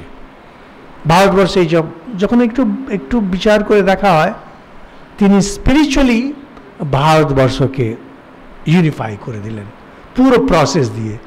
ইন্টেলেকচুয়াল জিনিসগুলো রয়েছে, তিনি এত স্তোত্র, পূজা পদ্ধতি এগুলো দিয়ে সারা ভারতবর্ষে একটা কমন প্রসেস এসে গেল যে পুজো এভাবেই হবে। আর 4টে মঠ, দশনামী সম্প্রদায়, যেখানে দশনামী সম্প্রদায় আছে সেখানে বুঝবেন হিন্দু কমিউনিটি এসে গেছে। দিয়ে শেষমেশ ওনার সময় পুরো হয়ে গেল। 32 বছর বয়সে বলে উনি কেদারনাথে গিয়ে দর্শন করলেন, লিঙ্গের সঙ্গে তিনি এক হয়ে গেলেন। কারণ এমন মহাপুরুষকে তো সাধারণভাবে কাহিনীতে বলবে না। এই হলো আচার্য শঙ্করের জীবনী খুব সংক্ষেপে। এবার হচ্ছে আচার্য শঙ্কর তার দর্শন, যে ফিলসফি তিনি যেটা দিয়েছেন গীতা উপনিষদের মাধ্যমে, সেটার আলোচনা। আচার্য শঙ্করের আমরা যখন ভাষ্যগুলো যখন আমরা পড়ি, তো দুটো জিনিস দেখি, দুটো তিনটি জিনিস ফুটে আসে সামনে। প্রথমটা হচ্ছে যে একটা সাংঘাতিক ইন্টেলেক্ট। স্বামীজিও এই কথা বলছেন যে তার যে বুদ্ধি প্রচণ্ড তীক্ষ্ণ। আর স্বামীজির বইটি পড়লে অনেক সময় বলেন যে টেক্সট টর্চারিং তিনি বলছেন এই কথাগুলো, কিন্তু হয়তো করছেন কোথাও কোথাও, বাকিরা আরও বেশি করে। টেক্সট টর্চারিং মানে হয় শব্দগুলোকে নিজের মতো ভেঙে তার অর্থ বার করা। আমরা সেই কন্ট্রোভার্সিতে যাচ্ছি না, কিন্তু ইন্টেলেক্ট দিক থেকে যদি দেখা যায়, greatest intellect that India has produced unquestionably. তার যে ভাস্ট নলেজ আর তার যে ইনসাইটস, যে জিনিসগুলোকে ধরে নেওয়ার ক্ষমতা ইত্যাদি, তার সঙ্গে তিনি হলেন হারমোনাইজার, কোনো কিছুকে বাদ দেন না। হিন্দু ধর্ম হলো সব কিছুকে স্বীকার করে, সর্বগ্রহণকারী। আচার্য শঙ্কর ঠিক তাই, ব্যাসদেবও ঠিক তাই, শ্রী রামকৃষ্ণ ঠিক তাই। কোনো কিছুকে তিনি বাদ দেন না, সবটাকেই নিয়ে নেন। যারা ওই গ্রাম দেশে পাথর পুজো করছে তিনি তাকেও নিচ্ছেন, যে গাছ পুজো করছে তাকেও নিচ্ছেন, ওদিকে যে অদ্বৈত বেদান্ত করছে তাকেও নিচ্ছে, কাউকে তিনি বাদ দেবেন না। তিনি বেদান্তের উপরে লিখছেন, উপনিষদের ভাষ্য লিখছেন, যেখানে যা আসছে তিনি সেটাকে মেনে নিচ্ছেন। কিন্তু একটা জিনিসকে তিনি ধরে রাখবেন, সেটা কখনো ছাড়বেন না, সেটা হলো শেষ মেষ তার যে গুরু গোবিন্দপাদ তাকে শিক্ষা দিয়েছিলেন, আহম ব্রহ্মাস্মি, আমি সেই ব্রহ্ম। আমি সেই ব্রহ্ম মানে আমার যে ভিতরে যে সত্তা, আমার যে আসল সত্তা, আত্মা, এই যে আত্মা যিনি চৈতন্য, তিনি সর্বব্যাপী চৈতন্য, যেটাকে ব্রহ্ম বলা হয়। আত্মা আর ব্রহ্ম আলাদা কিছু না, আলাদা উপাধির ব্যাপার। যখন উপাধি সরিয়ে দেওয়া হচ্ছে, কোনো উপাধি থাকছে না, তিনি ব্রহ্ম। যখন এই দেহের উপাধি দিয়ে দেওয়া হচ্ছে, তখন মানুষ। যখন একটা পশুর উপাধি দিয়ে দেওয়া হচ্ছে, এটা পশু। যখন এটা বিশ্ব ব্রহ্মাণ্ডের উপাধি দিয়ে দেওয়া হচ্ছে, সেই ব্রহ্ম এখন বিশ্ব ব্রহ্মাণ্ড রূপে দেখাচ্ছেন। ঠাকুর এটাকেই বলছেন যে তিনি নরলীলা করেন, দেবলীলা করেন, আর জগৎ লীলা করেন। সমস্ত লীলা তারই, উপাধি বিশেষে পাল্টে যায়। ফলে আচার্য শঙ্কর কখনো কোনো লীলাকে কোনো পরিস্থিতিতে বাদ দেবেন না, তিনি সবটাকেই নেন। একবার আমি যার কাছে শিখেছি তাকে জিজ্ঞেস করেছিলাম যে গীতাতে অনেক জায়গায় পড়ে মনে হয় যেন আচার্য শঙ্কর সেই কথাই বলছেন যেটা মধ্বাচার্য দ্বৈতবাদে বলছেন, রামানুজ বিশিষ্ট দ্বৈত বলছেন। তখন তিনি ব্যাখ্যা করেছিলেন যে শঙ্করাচার্য সমস্তটাই নেন। শঙ্করাচার্য বলুন, ঠাকুর বলুন, ব্যাসদেব বলুন, এনারা পুরোটাকে নিচ্ছেন, কমপ্লিট পিকচার নিয়ে নিচ্ছেন।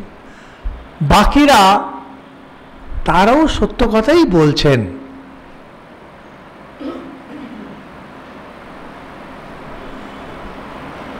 যে গঙ্গা স্নান, কাশীতে গঙ্গা স্নান করুন, হরিদ্বারে করুন, বেলুড় মঠে করুন, সমান গঙ্গা স্নান। যেখানে গঙ্গাকে ছুঁয়ে নিলেন, গঙ্গাকেই ছোঁয়া হলো। যিনি যে দর্শনটাই দিচ্ছেন বেদান্ত আর বেদকে আধার করে, ওই সত্যকেই বলছেন। তফাৎ হলো শঙ্করাচার্য, তিনি পুরো গঙ্গাটাকেই দেখতে পাচ্ছেন, ইন্টায়ার গঙ্গাকে একসঙ্গে নিতে পারছেন। ব্যাসদেব যেন ইন্টায়ার গঙ্গাকে একসঙ্গে নিতে পারছেন। ফলে কি হয়, সত্যিকারের এনাদেরকে বোঝা একটু কঠিন হয়। আর আমরা তো খুব অর্ডিনারি ইন্টেলেক্ট, আমাদের পক্ষে বোঝা সম্ভব না। এই যাই আচার্যদের সঙ্গ করেছি, তাদের কৃপা, দু চারটে কথা বুঝতে পারি, সেখান থেকে দু চারটে কথা বলি, এর বেশি কিছু না। আচার্য শঙ্করকে ঠিক বুঝতে পারবেন, তার কথাকে। এটা জন্য স্পিরিচুয়ালি খুব অ্যাডভান্সড লোক হতে হয়। স্পিরিচুয়ালি খুব অ্যাডভান্স না হলে আচার্য শঙ্করকে বোঝা যায় না। আর আচার্য শঙ্কর ব্যাখ্যা করছেন গীতা উপনিষদের, তাহলে বুঝে নিন গীতা উপনিষদকে বুঝতে গেলে আপনাকে কেমন হতে হবে। এটা হিন্দু ধর্ম, এটা সিম্পলিস্টিক রিলিজিয়ন নয়। জিনিসটাকে সহজীকরণ করা হয় না এখানে। আপনি বলে দিলেন খুব সহজ কথায়, ভগবান আছেন, তার নাম নাও, তাহলেই তিনি দেখবেন। না, ধর্ম তা নয়। ধর্মকে বোঝার জন্যে সূক্ষ্ম বুদ্ধি লাগে, অত্যন্ত সূক্ষ্ম বুদ্ধি লাগে। যে এটাতেই খালি আইডিয়া নিতে পারেন যে আচার্য শঙ্করকে বোঝার ক্ষমতা আমাদের নেই। আর তিনি মানে এত সহজ করে লিখে গেছেন, তো তিনি যেটাকে ব্যাখ্যা করছেন তাহলে সেটা আরো কত সহজ। সহজ মানেই দুর্বোধ্য। যে জিনিস যত সহজ হয় সেটা তত দুর্বোধ্য হয়। জটিল জিনিসকে বোঝা বেশি মুশকিল হয় না, সহজ জিনিসকে বোঝা মুশকিল। কারণ আমাদের মন এত জটিল, ওই জটিলগুলোকেই বুঝতে পারে, সহজ জিনিসকে নিতে পারে না। সহজকে ব্যাখ্যা করা খুব কঠিন হয় কি না? কারণ সহজের সাহায্যে কমপ্লিকেটেড জিনিসকে ব্যাখ্যা করা হয়। 1 আর 1 2, 2কে ব্যাখ্যা করা হয় 1 আর 1 দিয়ে, 1কে ব্যাখ্যা করা যায় না। ঠিক তেমনি যে কোনো জিনিস যেটা মৌলিক, যেটা মূল, সেটাকে ব্যাখ্যা করা যায় না। ভালোবাসা এটা মৌলিক জিনিস, এটাকে ব্যাখ্যা করা যাবে না। ভালোবাসা দিয়ে অনেক কিছু ব্যাখ্যা করা যাবে। তোমাকে কম ভালোবাসি, ওকে বেশি ভালোবাসি, ওকে পছন্দ করি না, কিন্তু ভালোবাসা জিনিসটা কি এটাকে ব্যাখ্যা করা যাবে না। যে জিনিসটা যত মৌলিক হয়, ফান্ডামেন্টাল হয়, তাকে করা কঠিন। আচার্য শঙ্কর খুব মৌলিক, তার থেকেও মৌলিক হচ্ছেন উপনিষদ, তার থেকেও মৌলিক হচ্ছে শেষ কথা ভগবান নিজে। সেজন্য ভগবানকে সহজ, ভগবানের একটা নামই সহজ, সেই জন্য তাকে জানা যায় না, জানা সহজ না। তো আচার্য শঙ্কর কিন্তু উনি খুব সিম্পল একটা প্রসেস তিনি নিচ্ছেন। তিনি বলছেন যে যদি একটা জিনিসকে জানতে হয় কিভাবে জানবো, তিনি কয়েকটা কন্ডিশন দিচ্ছেন। সবচেয়ে সেটাকে বলা হয় প্রমাণ। প্রমাণ মানে হয় যেটা দিয়ে জিনিসকে জানা হয়। এর মধ্যে সবচেয়ে উনি এমফাসাইজ করেন প্রত্যক্ষ প্রমাণকে, যেটা পঞ্চ ইন্দ্রিয় দিয়ে জানা যায়। লোকে যেটা মনে করে যে ধর্ম মানে অন্য ভাব কিছু না, আচার্য শঙ্কর স্ট্রিক্টলি গন। আর তিনি বারবার বলছেন যদি কোনো জিনিস প্রত্যক্ষ হয়, তার বিপরীত যদি বেদ হাজারটে কথাও বলে, বেদের কথাকে নেওয়া যাবে না। প্রত্যক্ষ যেটা দেখছি সেটাই সত্য। দ্বিতীয় বলেন অনুমান প্রমাণ। অনুমান প্রমাণ হচ্ছে টেকনিক্যাল টার্ম। অনুমান মানে হয় রিজনিং। রিজনিং এর ঠিক সেরকম বিরাট সম্মান। আর তৃতীয় হয় শব্দ প্রমাণ, এটা হলো বেদ। আচার্য শঙ্করের যেটা মূল বক্তব্য এই জায়গাটা এসে পাল্টাতে শুরু হয়। তিনি বলেন ধর্মের ব্যাপারে যা কিছু জানতে হবে, মৃত্যুর পরে কি হয়, স্বর্গ কি, সৃষ্টি কিভাবে হয়, মুক্তি কি জিনিস, এই জিনিসগুলো প্রত্যক্ষ হতে পারে না, কারণ এগুলো ইন্দ্রিয়গ্রাহ্য নয়। তাহলে রিজনিং দিয়ে করো না, রিজনিং দিয়ে হবে না, কারণ রিজনিং ইন্টেলেক্ট লাগে। যার বুদ্ধি যত, সে এসে অন্যদের খণ্ডন করে বেরিয়ে যাবে। তাহলে সব পণ্ডিতগুলোকে একসঙ্গে নিয়ে নাও, ঠিক। কিন্তু এর আগে যে পণ্ডিতগুলো ছিল আর এর পরে যে পণ্ডিতগুলো আসবে তাদের কি হবে? তবে একটা সিদ্ধান্ত যে পৌঁছবে তুমি রিজনিং দিয়ে, সেটা করা যাবে না। অথচ ঈশ্বর, এটা তো সত্য, কারণ লোকেরা অনুভব করেছেন, সমাধির অবস্থায় অনুভব করেছেন, জিসাস অনুভব করেছেন, বুদ্ধ সেটাকে দেখেছেন, প্রফেট মোহাম্মদ দেখছেন, ঠাকুর দেখছেন, হাজার হাজার মুনি ঋষি সন্ত মহাত্মা দেখছেন। সেটাকে আপনি না করবেন কি করে? তো ফলে তিনি বলছেন যে শব্দ প্রমাণ, বেদ, বেদে যে কথাগুলো রয়েছে সেটাকে মেনে নিতে হবে। আর বেদে যখন আমরা মেনে নেব তখন একটা বিরাট বড় সমস্যা হয়ে যায়, কি করে মানব? সেটাকে মানার, সেটাকে অর্থ বার করার একটা প্রসেস উনি ফিক্স করলেন। সেটা ওনার নিজের ফিক্সিং না, অ্যাকচুয়ালি সেটা পূর্ব মীমাংসা যে নামটা নেওয়া হয়েছিল সেখান থেকেই তিনি নিলেন। সেখানে বলছেন বেদে যে কোনো জিনিস রয়েছে বা উপনিষদে যে কোনো জিনিস রয়েছে সেটার জন্য 6টি কন্ডিশন দরকার। ওটাকে বলে ষড লিঙ্গ, 6টি কন্ডিশন। তারপর হচ্ছে যে ওই প্রথমে যেটা বলছে শেষেও যেন তাই থাকে, মানে কোনো ধরনের যে ইনকনসিস্টেন্সি যেন না থাকে, কথায় কোনো ইনকনসিস্টেন্সি যেন না থাকে। আর এই কথাটাকে যেন বারবার বলা হয়, যে দুম করে একটা কথা বলে দিল আর বললো না, নো, নট দ্যাট। আর যে কথাগুলো বলা হবে সেটা যেন প্রত্যক্ষ প্রমাণ বা অনুমান প্রমাণের যেন বাইরে হয়। অপূর্বতা, যেটা আমি নর্মালি আমি জেনেই যাচ্ছি। যেমন ধরুন যদি বলা হয় পৃথিবী হচ্ছে বিশ্ব ব্রহ্মাণ্ডের কেন্দ্র, ধরুন কথার কথা, ধরুন বেদে বলছে পৃথিবী হচ্ছে কেন্দ্র, কালকে বিজ্ঞান বলল না, এই সোলার সিস্টেমের সূর্য হলো কেন্দ্র। আচার্য শঙ্কর সঙ্গে সঙ্গে বলবেন বেদকে আর মানা যাবে না। কেন? প্রত্যক্ষ প্রমাণ এই জাগতিক জ্ঞানের জন্য সুপিরিয়র, সেই জন্য বেদ এই জায়গাটা চলবে না। বেদ যদি 1000 বার এটা বলে থাকে যে পৃথিবী কেন্দ্র, আমরা এটা মানব না। সেই জন্য হিন্দুদের কখনো সায়েন্সের সঙ্গে কনফ্লিক্ট লাগে না। যেমনি বিজ্ঞান একটা জিনিসকে নিয়ে এলো, তাহলে ওটা প্রত্যক্ষ প্রমাণ এরিয়াতে ঢুকে গেল। প্রত্যক্ষ প্রমাণে যখন এসে গেল তখন আর ওটা বেদে তোমার 1000টা বাক্য থাকে, ওটা চলবে না। মুসলমানরা এটা নিতে পারবে না। কোরআনে যেটা আছে সেটা শেষ কথা। আমাদের এখানে বেদ জাগতিক ব্যাপারে কোনো পরিস্থিতিতে শেষ কথা না। ওইটা ততক্ষণই শেষ কথা যতক্ষণ প্রমাণ না এসে যায় বা লজিক রিজনিং না এসে যায়। এটা খুব ইম্পর্টেন্ট। তার তো মানে এটাকে বলে অপূর্বতা। উনি এই 6টি কন্ডিশনে আমরা তো অত বিস্তারিত আলোচনা করতে পারবো না।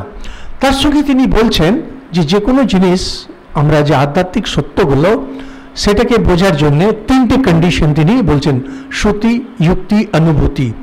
বেদে যেন এটা থাকে, এই যে কথাগুলো এটা যেন বেদ প্রমাণ হয়, এটা যেন লজিক্যাল হয়, যুক্তিসঙ্গত হয়, আর লাস্টলি অনুভূতি, এটা বাস্তব যেন অনুভব হয়ে থাকে। এখন আচার্য শঙ্করের ভাষ্য যখন পড়া হয়, তিনি থেকে থেকে বলবেন সংসারেও এরকমই দেখা যায়। একটা জিনিসকে ব্যাখ্যা করতে গিয়ে তিনি বলবেন এরকম দেখা যায়। আর লোকেরা যেমন বলবেন কোনো একটা সম্মানের ব্যাপার বলে, লোকেরাও যারা বড় হয় তাদেরকে সম্মান বেশি করে। উনি বারবার এই জিনিসটাকে নিয়ে আসেন যে সংসারে যদি দেখা যায় যে যে মহাপুরুষ যার আচরণ ভালো তাকে সম্মান করে না, তখন তিনি ওইটাকেই মানবেন। সমাজে যা কিছু হচ্ছে, এই সংসারে যা কিছু হয়, কোনো পরিস্থিতিতে আচার্য শঙ্কর সেটাকে বাদ দেবেন না, রেগুলার তিনি সেটা নেন। সেকেন্ডলি, যুক্তিসঙ্গত যেন হয়। কোনো জিনিস পুরোপুরি হঠাৎ একজন কোনো কথা বলে দিল, সেটা কিন্তু যুক্তিসঙ্গত না, বা বেদ উপনিষদে কোনো কথা আছে যেটা যুক্তিসঙ্গত না, তিনি ভাষ্য লিখতে গিয়ে বলবেন যদি এইখানে এই শব্দের এই অর্থ নেওয়া হয় তাহলে এটা যুক্তিসঙ্গত হচ্ছে না, কারণ এই ধরনের এর বিপরীত একটা কথা অনেকবার এভাবে বলা হয়েছে, কিন্তু যদি এটাকে এইভাবে অর্থ নেওয়া হয় তখন এটা যুক্তিসঙ্গত হয়ে যায়। উনি ওটাকে পাল্টে নেন। এটাকে অনেকে অনেক সময় টেক্সট টর্চারিং বলে, কিন্তু এটা টেক্সট টর্চারিং না। ওনার কাছে কনসিস্টেন্সি ইম্পর্টেন্ট। কনসিস্টেন্সি, পুরো জিনিসটাকে কনসিস্টেন্ট হতে হবে। কিভাবে? বেদ যেটা বলছে এটা যেন পুরোপুরি যুক্তিসঙ্গত হয়। লাস্টলি, এটা যেন আমাদের যে নর্মাল যে ব্যবহার সেটার বিরুদ্ধে যেন না যায়। উনি খুব এই ব্যাপার ইউনিফর্ম। কিন্তু সৃষ্টি কিভাবে হয়েছে, দেবতা কি, ভগবান কি, এই ব্যাপারে উনি পুরোপুরি যাবেন শ্রুতি প্রমাণ। শ্রুতি প্রমাণ কেন বলবেন? শ্রুতি মানে বেদ। বেদ হচ্ছে ঋষিমুনিদের কথা। ঋষিমুনিরা ছিলেন যাদের কোনো স্বার্থ ছিল না কোনো কথা বলায়। তাদের যে আচার ব্যবহার চরিত্র শুদ্ধ, যে শুদ্ধ আচার ব্যবহার, তিনি পড়াশোনা করেছেন, শাস্ত্র অধ্যয়ন করেছেন, নিয়মিত ধ্যান ধারণা করেন, মোস্ট ইম্পর্টেন্টলি তার কোনো স্বার্থ নেই। এদের কথাকে যদি না নেওয়া হয় তাহলে কার কথাকে নেবেন? ধরুন শ্রীরামকৃষ্ণকে দেখুন। আমরা শ্রীরামকৃষ্ণের জীবনী যখন খুব ভালো করে পড়ি, আমরা দেখছি কিরকম তার ত্যাগ, তপস্যা, ব্রহ্মচর্য, পুরো কমপ্লিট বৈরাগ্যে প্রতিষ্ঠিত জীবন, কোনো স্বার্থ নেই। অকিঞ্চন ব্রাহ্মণ ছিলেন, অকিঞ্চন ব্রাহ্মণ থাকলেন, যখন মারা গেলেন তখন অকিঞ্চন ব্রাহ্মণ। কাউকে দিয়ে কোনো কিছু তিনি নিজের সুবিধের জন্য নিয়ে নিচ্ছেন তা না। ভগবান বুদ্ধ তাই, তিনি নিজের রাজ্যই ছেড়ে দিলেন। জিসাস তাই, তার জীবনই চলে গেল। তার মানে নিজের কোনো স্বার্থ সিদ্ধি তার নেই। অথচ শুদ্ধ পবিত্র মন, কুশাগ্র বুদ্ধি, তীক্ষ্ণ বুদ্ধি আর ত্যাগ তপস্যা চরিত্রে প্রতিষ্ঠিত, এদের কথাকে কোশ্চেন করা যাবে না। সেকেন্ডলি, এনারা যে কথাগুলো বলছেন যেটা বেদ হয়ে দাঁড়িয়েছে, ওর মধ্যে তো ইনকনসিস্টেন্সি নেই। যদি ইনকনসিস্টেন্সি থাকতো তবে এটা নিয়ে সমস্যা হতো। আসলে আমাদের প্রবলেম কি, আমরা এই জিনিসগুলো ডেপথে তো কখনো পড়িনি, গভীরে গিয়ে দেখি না বলে চঞ্চল মন, চঞ্চল জ্ঞান, সেই চঞ্চল জ্ঞান নিয়ে চঞ্চল কথাগুলো বেরিয়ে আসছে বলে আমরা এগুলোকে উড়িয়ে দিই। তো আচার্য শঙ্কর মোটামুটি এই দুটো অ্যাপ্রোচ নেন। প্রথম কথা হচ্ছে মেথড অফ নলেজ কি হবে, জিনিসটাকে আমি জানি কি করে। তিনি সেখানে ষট প্রমাণ নিচ্ছেন, 6টি।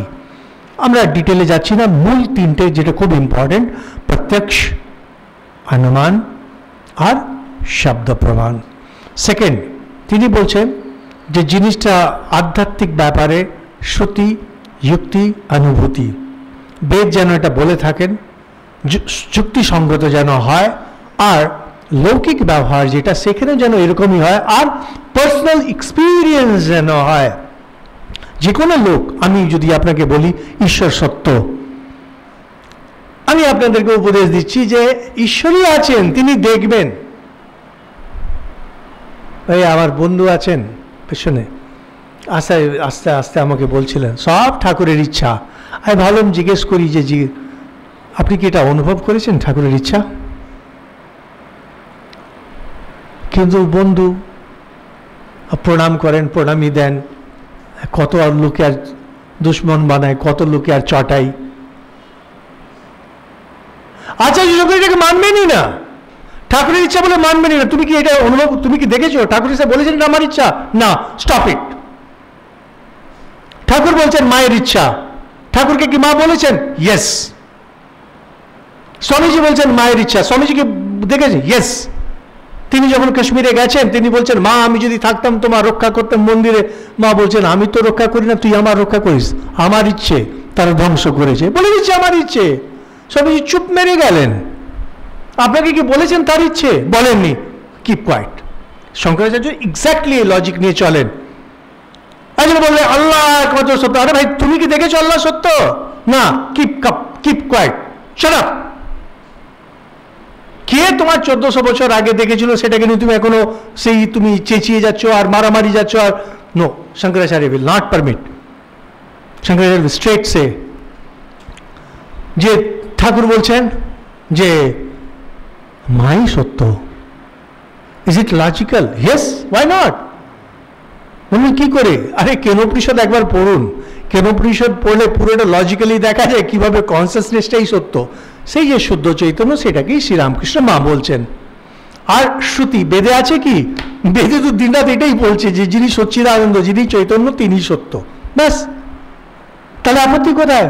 তাহলে ঠাকুর যখন বলছেন তার মায়ের দর্শন হচ্ছে, মাই করছেন, মায়েরই ইচ্ছা, তিনি মা বই আর কিচ্ছু জানেন না, তাহলে গেল সত্য। Everything is true according to Shankaracharya. কেন? এই যে ওনার যে তিনটে প্রমাণের কথা বলছেন, অ্যাকচুয়ালি উনি 6টি বলেন, আমরা তিনটে মূল জিনিসকে নিচ্ছি। প্রত্যক্ষ, অনুমান, শব্দ। It stands two reason. পুরো মিলছে কারণ এটা শব্দ প্রমাণ। আর শব্দ প্রমাণে আবার তিনটে চলে, শ্রুতি, যুক্তি, অনুভূতি। ঠাকুরের প্রত্যেকটি কথা এই তিনটে যে কার্ডিনাল ট্রুথ, মানে যে টেস্ট অফ ট্রুথ, সেখানে এটা বসছে। তো শঙ্করাচার্য এই তিনটেকে নিচ্ছেন। তো দিয়ে এখানে যেটা আচার্য শঙ্করের মূল, সেটা হলো আত্মাকে নিয়ে। আত্মার ব্যাপারে কয়েকটা আপনাকে আইডিয়া দিয়ে দিই। মূল কয়েকটি যে দর্শন, চারবাক হলো ম্যাটেরিয়ালিস্টস, ভৌতিকবাদী, বর্তমানকালে বিজ্ঞান যেটা, তাদের মতো কি হয় যে 5টি যে পঞ্চভূত এটাই সত্য, আত্মা একটা কল্পনা। বৈজ্ঞানিকরা যেমন বলে বা যারা ভৌতিকবাদী যে এই জগৎটা সত্য, এই যে পদার্থ, ম্যাটার, এইটা থেকেই একটা চেতনা তৈরি হয় যেটা লোকেরা সোল বলছে। এটা চারবাকদের মত। এরপরে খুব ইম্পর্টেন্ট হলো বৈশেষিক মত। আমরা 6টি দর্শনের মধ্যে নাম নিয়েছিলাম। এটা কণাদ বলে ঋষি, খুব নাম করা তিনি ঋষি। তো তিনি যেটা বলছেন, তিনি বলছেন যে হ্যাঁ আত্মা বলে আছে, আর তার মধ্যে যেটা মোস্ট ইম্পর্টেন্ট সেটা হলো যে জ্ঞান আর ইচ্ছা, এই শক্তিটা সেই আত্মার থাকে। আর মীমাংসা, আমরা যে পূর্ব মীমাংসা বলছি, পূর্ব মীমাংসার যে একটা মত যে তার হলো যে আত্মা আছে, যেভাবে আমরা আত্মা বুঝি যে একটা চেতনা, একটা চৈতন্য আছে, কিন্তু এটা বদ্ধ বেদের যে যজ্ঞাদি হয়, বেদের যে কর্ম হয়, এখানে বাঁধা। আপনারা ওই কাহিনী শুনে থাকবেন যে তক্ষক নাগ যখন পরীক্ষিতকে দংশন করলেন, এরপরে জন্মেজয় বলছেন যে সর্প যজ্ঞ হোক, নাশ হোক। তো যজ্ঞ করছে, সমস্ত সাপগুলো এসে যজ্ঞে পড়ে যাচ্ছে। তক্ষকের বন্ধু ছিল ইন্দ্র। ইন্দ্র বলছে ভয়ের কিছু নেই। রাজা বলছেন তক্ষক এখন আসছে না কেন, আসছে না কেন? তখন ওরা বলছে যে ইন্দ্রের ওকে লুকিয়ে আছে। জন্মেজয় বলছেন ইন্দ্র শুদ্ধ তক্ষককে টেনে দাও। তো এনাদের এটা ছিল যে মন্ত্র শক্তি এমন যে ইন্দ্রকেও টেনে নামিয়ে নেবে। ইন্দ্র যখন স্বর্গ থেকে পড়তে শুরু করলো, সে তখন নিজের বন্ধু তক্ষককে ওই লুকিয়েছিল চাদরে, সেটাই ফেলে দিয়েছে নিজে বাঁচার জন্যে। তার মানে ছিল যে দেবতারা যারা আছে তারাও আবদ্ধ এই যজ্ঞে। তাহলে ঈশ্বর, পূর্ব মীমাংসা ঈশ্বরকে মানেই না, ঈশ্বর বলে কিছু মানে, ওরা একমাত্র কর্মকে মানে। ওদের কাছে পূর্ব মীমাংসাতে ঈশ্বর বলে কিছু নেই, আর আত্মা যেটা আছে সেটাও হচ্ছে এই কর্মে বাঁধা, যজ্ঞ কর্মে বাঁধা। এই যারা এই বর্তমানকালে প্রচুর কর্ম আদি করছেন, এই মতটাই হচ্ছে মীমাংসাদের মত, শুধু তারা বেদে যে বর্ণিত কর্ম সেটাকে মানেন, দিয়ে বলছেন সে সব কর্ম দিয়েই চলছে। সাংখ্য খুব নাম করা, তার আত্মা আছে কিন্তু সে হলো নির্বিকার। ঠাকুর বলছেন পুরুষ আর প্রকৃতিকে নিয়ে যে বাড়ির গিন্নি সব কাজ করে আর পুরুষ বসে ভুরুর ভুরুর করে তামাক খায়, মানে কোনো কিছুতে ইনভলভ হয় না। তো বলছেন যে, যেমন বলছেন যে হাতি যখন চলে, হাতির যে মাহাত, সে উপরে বসে থাকে, সে কিছু করে না, সমস্ত কাজ ওই বড় হাতিটা করছে। ও ইনডিফারেন্ট, ও আছে বলে সবকিছু চলে, কিন্তু ইনডিফারেন্ট। আর যোগ বলছেন, যোগেও যে আত্মা, তার যে নিয়ন্ত্রণ, সেই বিভিন্ন রকমের যে মনের বৃত্তি আদি সেটা দিয়ে নিয়ন্ত্রিত হচ্ছে। আর বৌদ্ধ মতে যোগাচার, এদের কাছে যে ক্ষণিক বিজ্ঞানবাদ আদি, যে মোমেন্টারি কনসিয়াসনেস, একটা স্ট্রিম অফ কনসিয়াসনেস পরপর চলে যাচ্ছে। আর তবে একটা কি হয়, নৈয়ায়িক যারা ন্যায় আর ঠিক যে মীমাংসার যে মত, এদের মতে পঞ্চভূত যেটা রয়েছে, পৃথিবী, জল, বায়ু, অগ্নি, আকাশ, এর থেকে কিন্তু আত্মা আলাদা। কিন্তু আত্মার যে একটা স্বাধীন ভাব আর এই যে রাজার ভাব, এটা কিন্তু ভারতের কোনো দর্শন আনেনি। এটা আচার্য শঙ্কর আত্মাকে এই সব কিছু থেকে আলাদা করে দিলেন। পঞ্চভূতের যে খেলা, এটা থেকে বাইরে নিয়ে এলেন। মনের যে খেলা, এর বাইরে নিয়ে এলেন। বুদ্ধির যে খেলা, এর বাইরে নিয়ে এলেন। আর যজ্ঞাদি কর্ম, এর বাইরে নিয়ে এলেন। আত্মা হয়ে গেল সর্বব্যাপী, সর্বজ্ঞ, সর্বেশ্বর। আর এই আত্মা সেই ব্রহ্মের সঙ্গে এক। ব্রহ্মের নাম হলো তৎ, তৎ সর্বনাম। সমস্ত যাবতীয় যা কিছু আছে এটাকে ওনারা বলছেন তৎ। তো যখন ব্রহ্মভাব হয়, এই যে বিশ্ব ব্রহ্মাণ্ড জুড়ে যে চৈতন্য, যেটাকে আমরা ব্রহ্ম বলছি, যখন ওই ভাবে যখন কেউ অবস্থিত হয়, সেটাকে বলে তত্ত্ব। তৎ আর ত্ব থেকে তত্ত্ব। আচার্য শঙ্করের মহাত্মা উনি এটাকেই প্রতিষ্ঠিত করলেন পুরো যুক্তি দিয়ে। আর এই বাকি এই যে আমরা কয়েকটা দর্শনের নাম বললাম, তাদের যে মত, সেটাকে একবারে তাদেরই মত নিয়ে তাদেরকে খণ্ডন করে শেষ করে দিয়েছেন। আর অবাক লাগে, ওদেরই মত নিচ্ছে। তোমরা বাপু এটাই বলতে চাইছো তো, আচ্ছা দেখো তোমার যুক্তিতে এই দোষ আছে, বলে তোমার সঙ্গে আর কি কথা বলবো, ঠাক আউট। আবার আরেকটাকে নিল, তুমি এটাই বলতে চাইছো তো। মানে এমনকি আচার্য শঙ্করের যারা বিরোধী, তারাও বলেন যে তিনি যখন অন্যান্য দর্শনকে যখন ধরছেন, তো সেটাকে যখন বলছেন দুটো সেন্টেন্স সেটাই বলতে চাইছো, সেই জায়গাটা উনি কোনো 2 নম্বরই করতে চাইছেন। আমরা যখন তর্কাতর্কি করি, উল্টো, আরে আমি তো এরকম বলিনি, তুমি এরকম ঘুরিয়ে বলছো কেন? আমরা যখন কাউকে মারি তাকে ঘুরিয়ে বলি, আচার্য শঙ্কর একবারও ঘুরিয়ে বলছেন না। আপনার বক্তব্য এটাই তো, তারাও মানছে হ্যাঁ এটাই। এই দেখুন এবার আপনার এই জায়গাটায় ডিফেক্ট আছে। ওনার যখন শাস্ত্রগুলো, যখন ভাষ্যগুলো পড়া হয়, এক এক করে যতগুলো দর্শন, সব কটাকে উনি ওই যে বলে গেও ভাষায় কি মেরে ঠ্যাং খোড়া করে দেওয়া, ঠ্যাং খোড়া করে দিচ্ছে সব করে। সব কটা দর্শন আছে আজকেও, এই যতটা নাম নেওয়া হলো আজকে সবাই আছে, কিন্তু ওরা জানে বেদান্তের সামনে এরা কেউ কোথাও দাঁড়ায় না। কারণ তাদের যে মূল যে জায়গাটায় দাঁড়িয়ে আছেন, যেই ভিত্তিতে তারা দাঁড়িয়ে আছে সেই ভিত্তিটাকেই মেরে ভেঙে দিয়েছেন। আর আত্মাকে তিনি কিভাবে বলছেন, যে বলছেন ছটি যে পরিবর্তন হয়, একটা জিনিস আছে, জন্ম নেয়, বাড়ে, তার পরিণতি হয় বিভিন্ন, তার ক্ষয় হয়, সে মরে যায়, আত্মা এগুলো সব কিছুর পারে। গীতায় যেরকম বলছেন না জায়েতে মৃতে ওয়া কদাচিৎ, এই জিনিসগুলো যেগুলো বলা হচ্ছে এটাকে উনি স্ট্যাবলিশ করে দিচ্ছেন এই ভাবটাকে নিয়ে।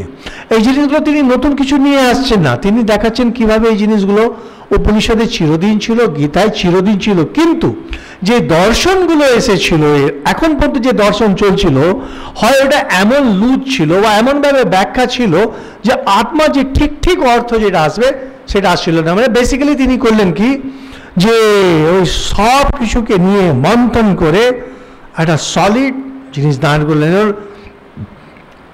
একটা ঘাসের জঙ্গল, সেই ঘাস গরু খাচ্ছে, সেই গরুর দুধ হচ্ছে, সেই দুধকে দই জামানো হলো, সেই দই থেকে মাখন।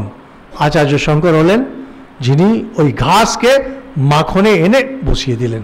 This is the ultimate truth, এটাই তোমার কাজে লাগবে। ওটাকে ঘি বানিয়ে লোকেদের দেওয়া, এইটাই তোমার চলবে, ওই ঘাস দিয়ে তোমার চলবে না। এটাই হলো আচার্য শঙ্করের বৈশিষ্ট্য।